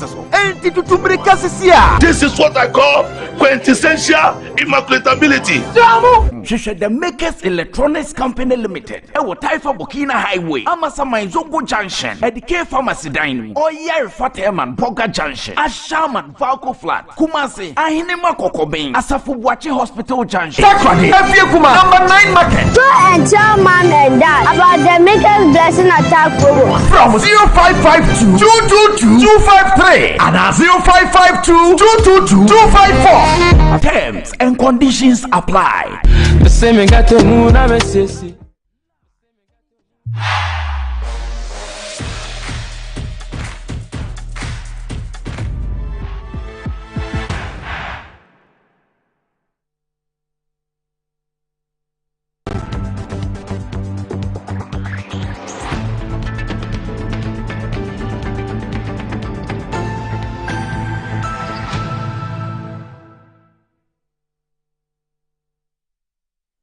Right, welcome back to the show. If you just joined us this morning on Live on Metro TV, just wrapping up with Trent, with Desi the Starboy.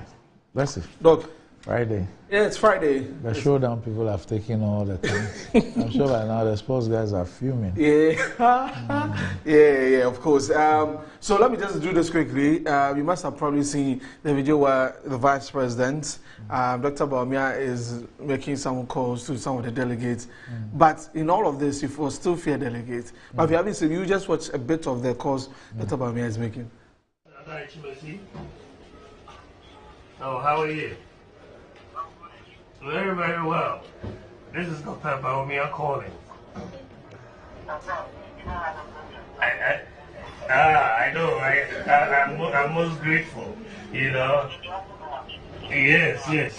I know. But it's good to just let you know that we are very appreciative of your support. God bless you. Amen. Thank you so much. You know. Yes. So Saturday. Make it happen. Thank you very much. Yes. So, Dr. Bawumia, go there, Leonina account, but I have a message for all the candidates. Nipa ye Cobra, and there's a remix to the song. Please watch the video.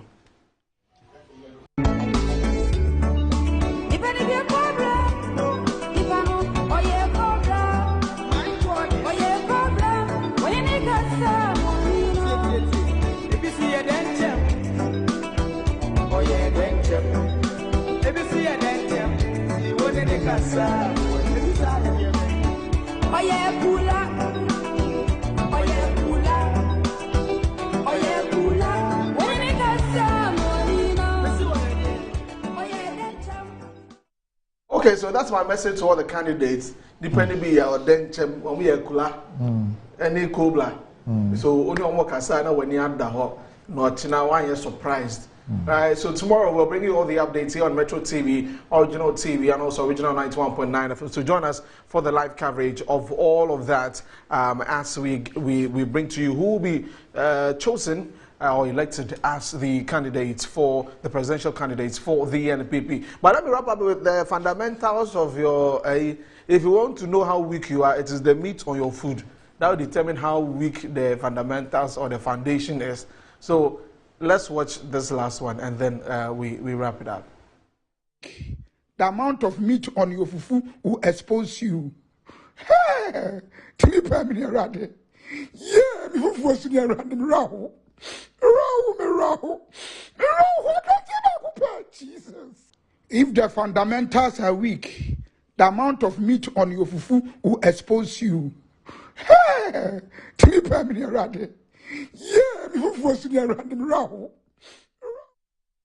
okay. Is this not a guy who says that he doesn't have money to buy his Legon land? But hey, you're debating for food, yeah. And now he's complaining about the meat. That way we show you say the fundamentals we can you kasamu kakra amane kakra chike kakra yemadie kotodwe said I so at all right, so that's what's really been trending on social media. Many thanks for joining us. Big shouts to my people in Roberts Memorial School, my alma mater, watching every morning. Shouts to you, all of you. God bless you. So that's it for the trends today. Have a great weekend, and tomorrow, right from morning to evening, we're here for you for the NPP decides who will be the presidential candidate. This is going to be John Kennedy Ejapong. This is going to be Dr. Bawumia. This is going to be Dr. Friyakutu or Adenimo. Yeah, Adenimo. So catch us and let's give you the showdown. No, so that's it. All right. So enjoy the weekend. Yeah. Up next, Metro Sports.